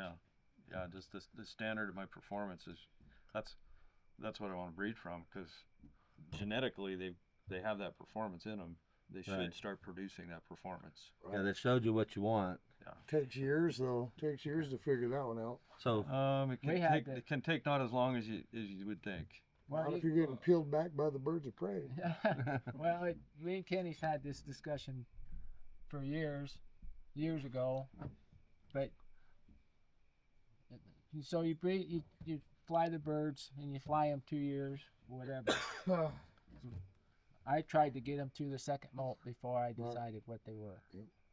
And I got in trouble sometimes because I lost them. But that was my goal. And my other goal was they had to be doing something in the fall. And in the spring, by April, they had to be going full bore. Right. That's their criteria of rolling, of going. And they had to roll, they had to kit, they have to do all those things. A lot of times I looked at the birds that I don't know anything about. That means they haven't done anything wrong, but they haven't rolled deep to catch my attention. I want to know what those birds are doing. Well, then you choose your stock pigeons that have met all the performing Like, how do you mate them? and then Jay did this, and the reason I bring Jay Starley up is this, was he was the master of putting pairs together. He always had click pairs. He put a pigeon in the loft, and it could have been a 40-foot screamer. And if it didn't have the look that he was looking for, it went back in the kit box. And he would not breed from it. It had to have the look. I don't know what that look is yet, but I'm looking for it because I know that. But I do know that I can go to another person's loft and pick out his best pigeon in his kit. Right. Yeah. That means that pigeon has the look, and you can do it. Why can't you do it? I can't do it at my house. That's the thing that's frustrating me. Why can't I see that at my house? But you can go to people's lofts and pick out the best birds, and you do it like that. Well, that pigeon has the particular look that's got it going on. And then we've talked about it. You gate cut them in the cage. You mate the pairs together and that make a pair, not particularly performance per performance. You put them together. You pick them out because they perform well. You put them together that they make a pair. They look like a pair. Yeah, the favorite saying for me is, I pick them from the air and I mate them on the ground. Yeah. So, but that's going to bring in a whole bunch of stuff. What nobody's talked about yet is why and how do you mate your pairs, other than you said you just do it 100% by performance. I do it a little differently than everybody, since I don't have the luxury of flying a bunch of kits at the same time and selecting. I do it based on what I showed Jerry and Ming. I base it on the throat, the keel, the eye sign, and the size of the pigeon. So for me, that's been working out for the last 15 years. So I would mate I wouldn't say a small hen, to a medium cock. Or I would do a large cockbird to a medium hen. I can't guarantee you that they're gonna, not gonna bounce off the house. How about a medium hen to a medium cock? I've done it, and I've never had success with that, because every time I've mated a medium cock or medium hen, they always end up being too hot for me, and they bounce off my house or roll into my trash can. But the thing is, I have 4 different families I'm working with, so it's kind of hit and miss, because one family throws you the most amazing pigeons you can fly, and one family will throw you pigeons that'll bounce off your house or hit a tree and split in half, and the other family will throw you like 15-foot rollers or spinners, whatever you want to call them. So when I select my breeders, I based it on apple body, nice shape. I don't want the frickin', when you put them in a show cage, I don't want the tail to stick down on the ground like this. I want them to stand up straight, have a tight look to them, have really good conformation. And so when I pick the cock for that, I select the cock based on the same thing as the hen. Although sometimes it doesn't work out. They fight, they frickin', tear each other's feathers off and whatnot, and they don't want to get mated, and all of a sudden you take another hen of similar, put it with that cockbird, and they're just madly in love with each other. So the pair for me has to be truly happy in order to produce, in my loft, in my case, because if they're not happy together, they don't make good rollers, they don't make good spinners. If they're truly happy together, I'll give you one pair for example. Black Picasso and my Hollywood hen, they are truly happy together, and they are a click pair now. They produce freaking spinners. You've seen it at my house. That lavender cock hit a 50-foot spin right up against the aviary. because they're happy. So I'm not saying that selecting other birds or other breeders don't produce. I'm just saying happy birds produce better pigeons. I agree with that. You're saying if you're happy and you know, clap your Yeah, hands. But I agree with that. when 15 years ago, when I had a selection of 2 families, which I had, well, actually 3, even then, I had the Heinebiker cock you gave me. I don't know if you remember. I remember Black Grizzly. I had Starlies that were crossed. You called them Silver Sisters, and then I had yours. So with them, back then, I didn't have the luxury of locking them up in an individual like I do now, you know, where I can just pick and choose my pairs. Back then, I honestly think I had a happier loft and that produced better pigeons. And I had more roll, more frequency, more great kidding. Right now, I'm just kind of trying to decide, is it better breeding in an individual or is it better breeding in an open loft? Which one is the happy place for the pigeons? Yeah. And for me, it was open loft. So eventually, once I sell my house, hopefully next year, I'm going to go open loft because They're happy. The thing we haven't touched on that I'm trying to get us to this point, but I can't. I'm not doing it right. The thing we haven't touched on is we're all saying kind of the same things, but the thing that we're not touching on is why do you put a pair together? There is a reason why, and because I know this in myself. When I walk out and I start mating up birds, there's things I see or things I'm looking for, whatever. There's a reason why I put a pair together. So when we, like, he's come closest to it, he says it's just based on performance, and that's Right. the only reason you put them together is based on how they perform. But everybody in this hobby, everyone who plays the game, has a reason why how they made a pair. I don't know how. it's a feeling that you get when you put them together. I don't know how to explain it to you, but when I put let's say, my Silver Surfer cock together with his own sister, it was a good feeling. It made you feel like, oh man, this is gonna be fire. This is gonna raise me a bunch of birds. And why did you think it'd be fire? Because of what he did and what she did. She was a solid 20-foot. So you're saying based on the air, just like him. Based on the air, just like him, but the cockbird's a little bit on the hot side. Like you told me, you like him a little extreme.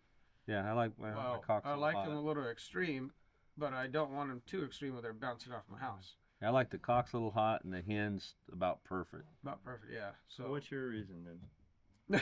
Well, I got one for you. Go ahead.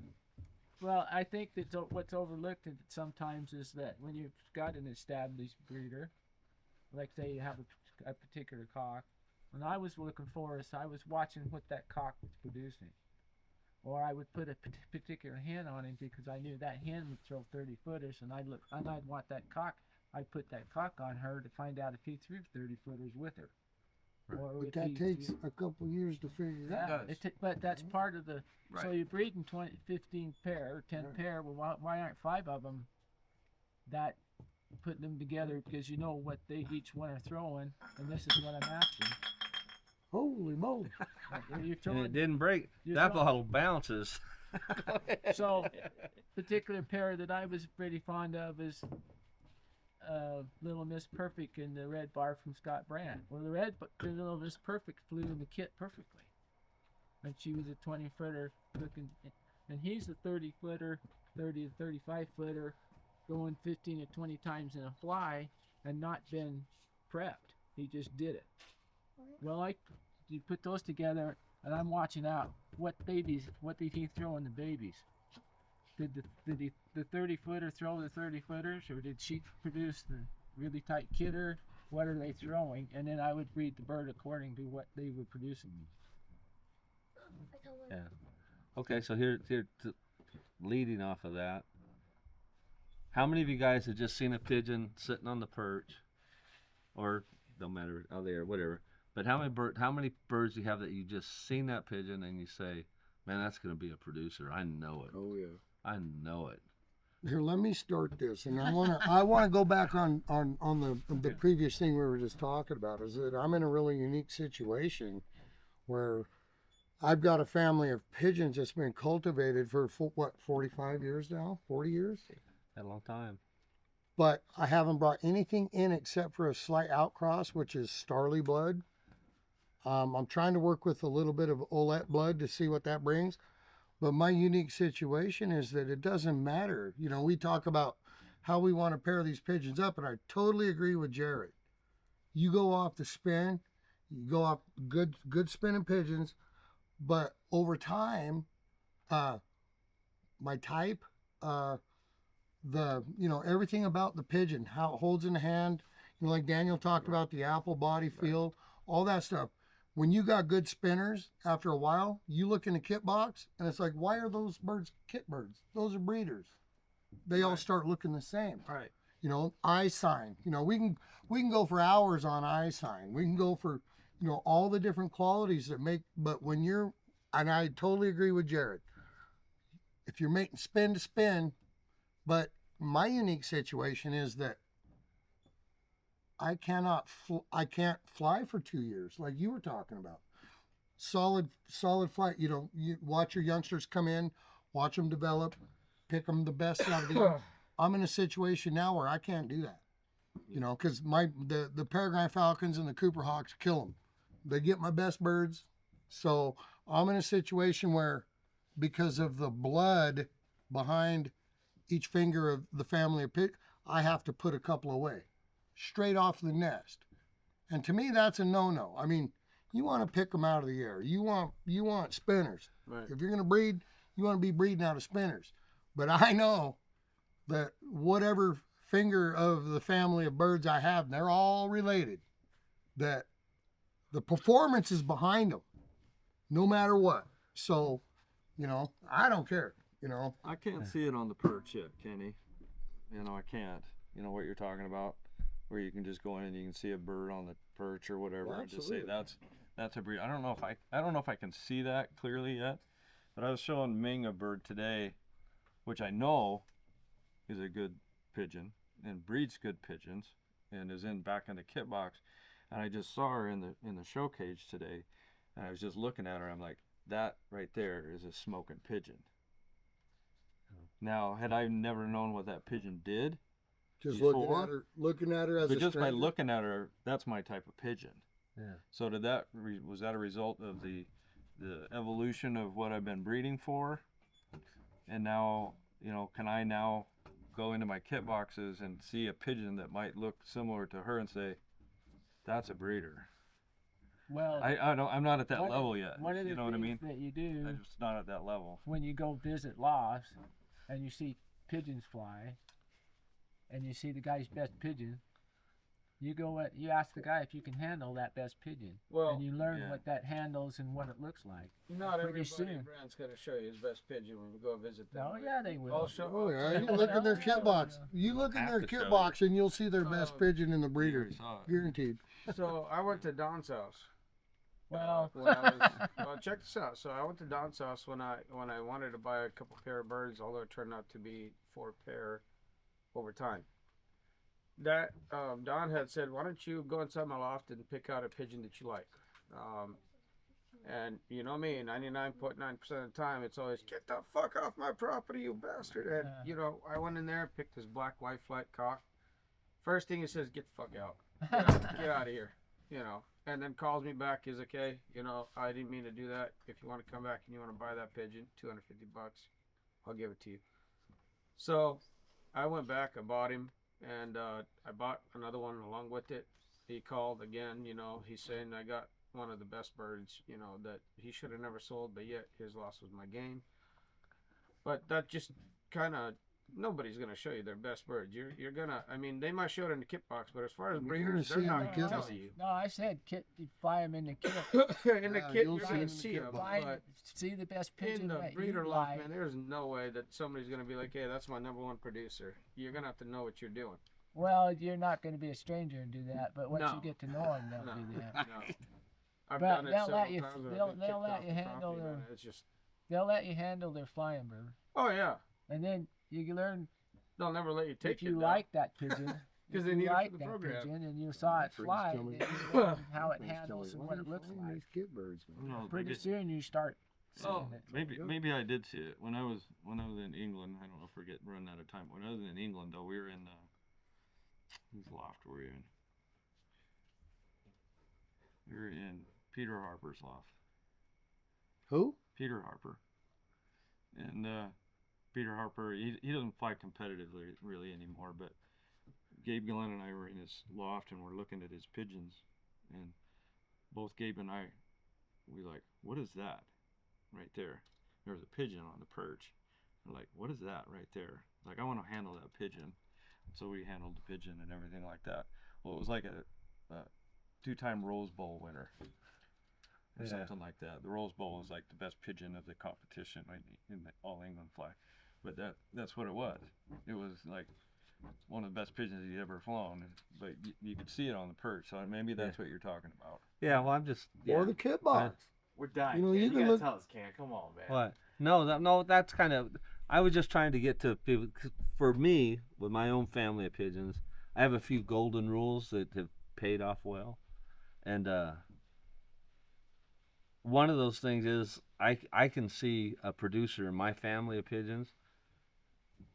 Nearly when it's a squeal. By the time I put it in the kit box, I'm not telling you it's the best performer. I can guarantee you 99.9% of the time that a pigeon will produce. It'll throw But- a roll. It'll throw a roll. Yeah, it'll throw good spinners. But it's within my family just because I've been breeding it for a long time. But one of the golden rules is if you ever have to stock a pigeon, like say it's from some old cock you got that's been good to you for 10 years, 12 years, whatever, and my golden rule is always I have no problem stocking a pigeon off the nest if it has the look that I'm looking for. No problem. But I'll never stock another generation off of that pigeon that didn't roll. Or that you don't. If that makes you sense don't to get you. a C roll. Yeah. Yeah. And when I mate my pigeons, there's a difference there's a physical type, a mental type, and a structure that the pigeons have to carry, and that you mate these pigeons based on that. You don't I'm trying to think how to word. So if I take a cock that is he had a good example that's beefed up and he looks really good and stuff, I'm never going to mate him to a pigeon that's like him because I'm going to make stiff pigeons. I'm going to mate him to a pigeon that leans towards a little bit hotter side in expression and in type. Or color. Yeah. What do you know? What do you think of that? You need Color? some assess the red kid. You know what?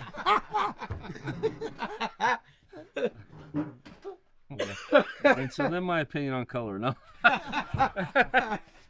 No, I do believe that factors and stuff have effects on roll. I really do. I mean, recessive red is one. Smoky, dirty. I couldn't even breed because I've been breeding dark checks for 46 years. Blue on blue on blue on blue on blue on blue. And the way that I keep them spinning is that I keep the smoky factor in them. So I have some beliefs in that, but I don't think that it's mating it to an oriental frill that keeps them rolling. I don't believe that. But getting back to where I was at, so that's what I was looking for from everybody. Is I want to know how you select your pairs, and what you see is, I know there's a difference between strong character, strong and mental character.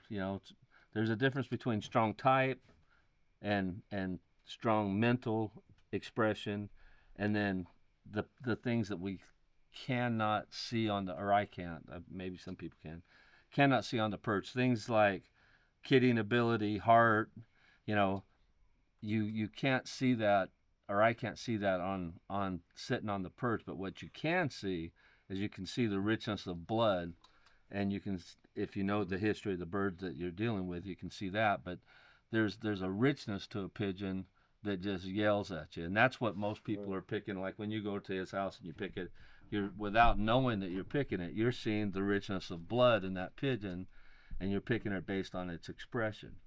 Now, and so when we made our pigeons, what I was trying to get people to kind of touch on was how they put their pairs together.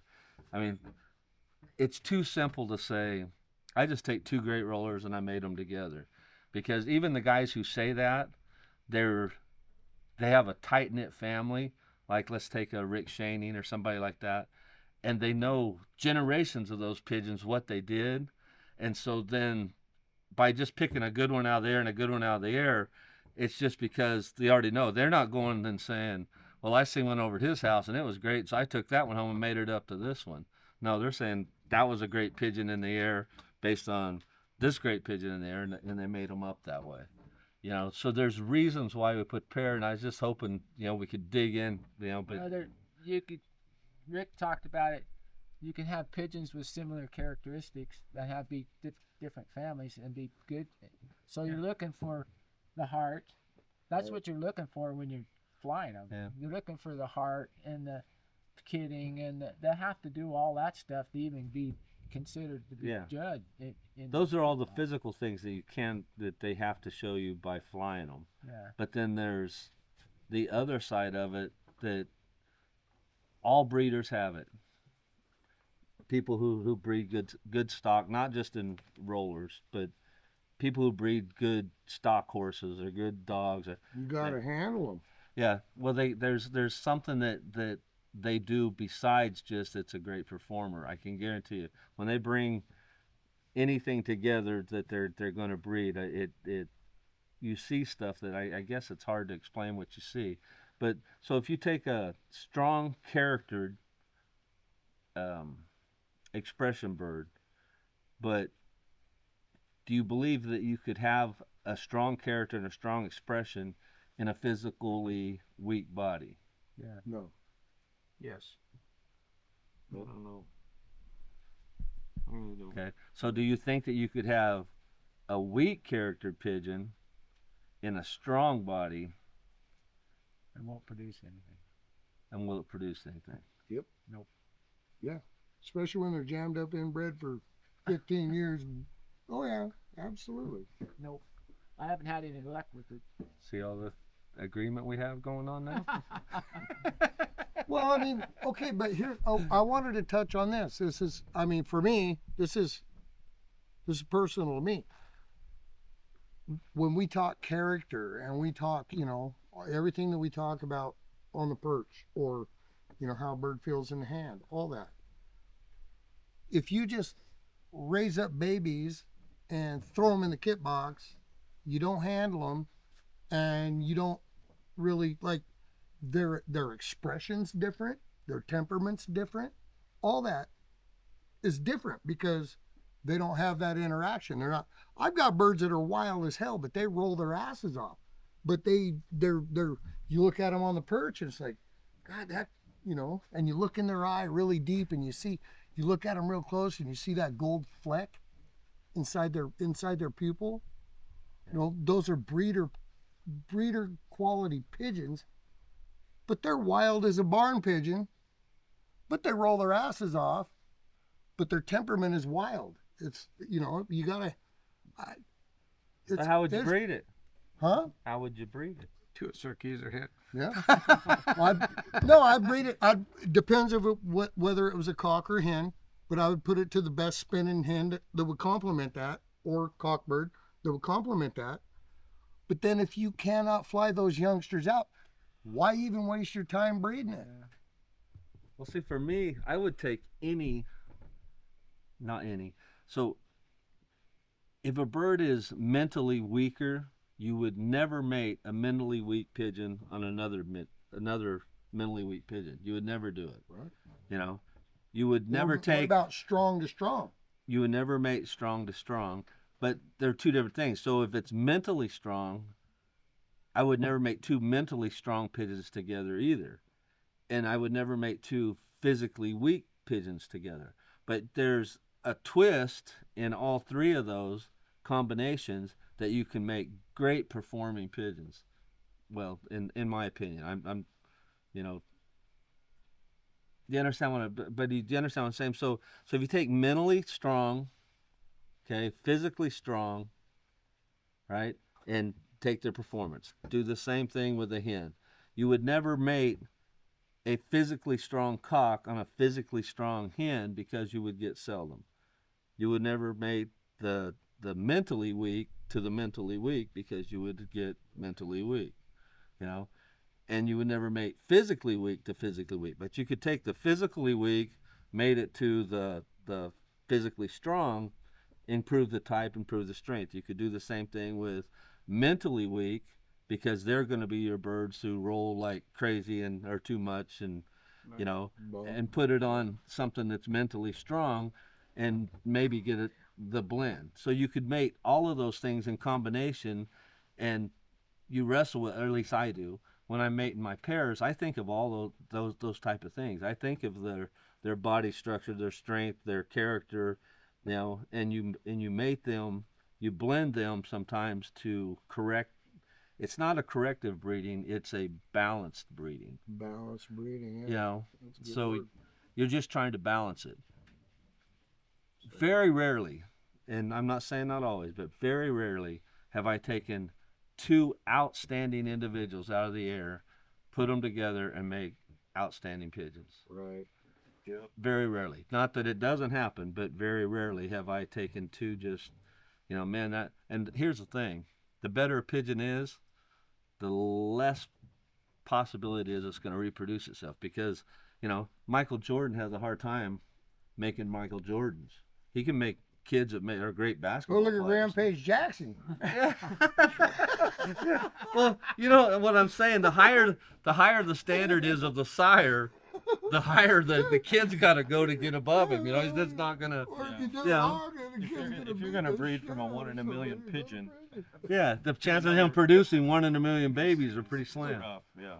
You know, but I do think that it's, because it definitely isn't as simple as just putting two good spinners together, or everybody in the country Yep. would be winning flies. But you still got to be able to fly them. I mean, Well, really that fly 'em, part's really true, but evaluate 'em in the air. We're you just know? talking about the breeding. Right, I agree. I totally agree. But so here's what I totally disagree with. I totally disagree with flying pigeons out 2 years. I mean, not Why? that. I just totally disagree. It's not necessary. No, I don't know about that. I don't know. It's just They literally. got to be stable. Well, people know. I've had people ask me all the time. You know, what's your criteria for stock in a pigeon? You know, you fly them 6 months, fly them a year, fly them 3 years. And my answer is always the same. Right. I stock a pigeon when I need it. You know, if I need it and it's 6 months old and it's ripping, or it has what I'm looking for, I stock it. If it's 3 years old, I stock it.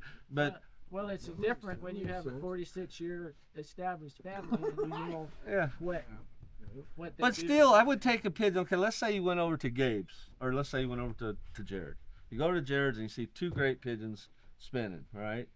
And so you buy a pair of squeakers off of it. Do you take them home and fly them? Now you got 2 years to fly them to see if you got a good one. Or you take that sucker home, Yeah. you stock it, Yeah. you breed the babies, and if they're any If good, that's what you bought, if that's they're what any got it good, for, you just save 2 years of flying. You know in a year whether or not you got a good pigeon. Why in the hell would you fly it for I 2 don't care what years? anybody says though. You could have a good cockbird in the air. You have a good cockbird in the air, a bitchin' hen in the air. Oh, did you see that? You Yeah, put we them might get together, that here. and your percentages are like 20%. It's getting a little late. I gotta get out of Yeah, here. I need okay. to move his truck. Oh, yeah, we're done. All right, guys. We're going to get wet. Idaho team. All right, Yeah, guys. yeah, the lightning's starting to run us out, man. That sucker went all the way across it. I got all my. Hey Ken, can I come out here in the morning and shoot some doves? Yeah, All right. absolutely. 'Cause I'll leave my stuff out. I'll take my shotgun with me. Don't leave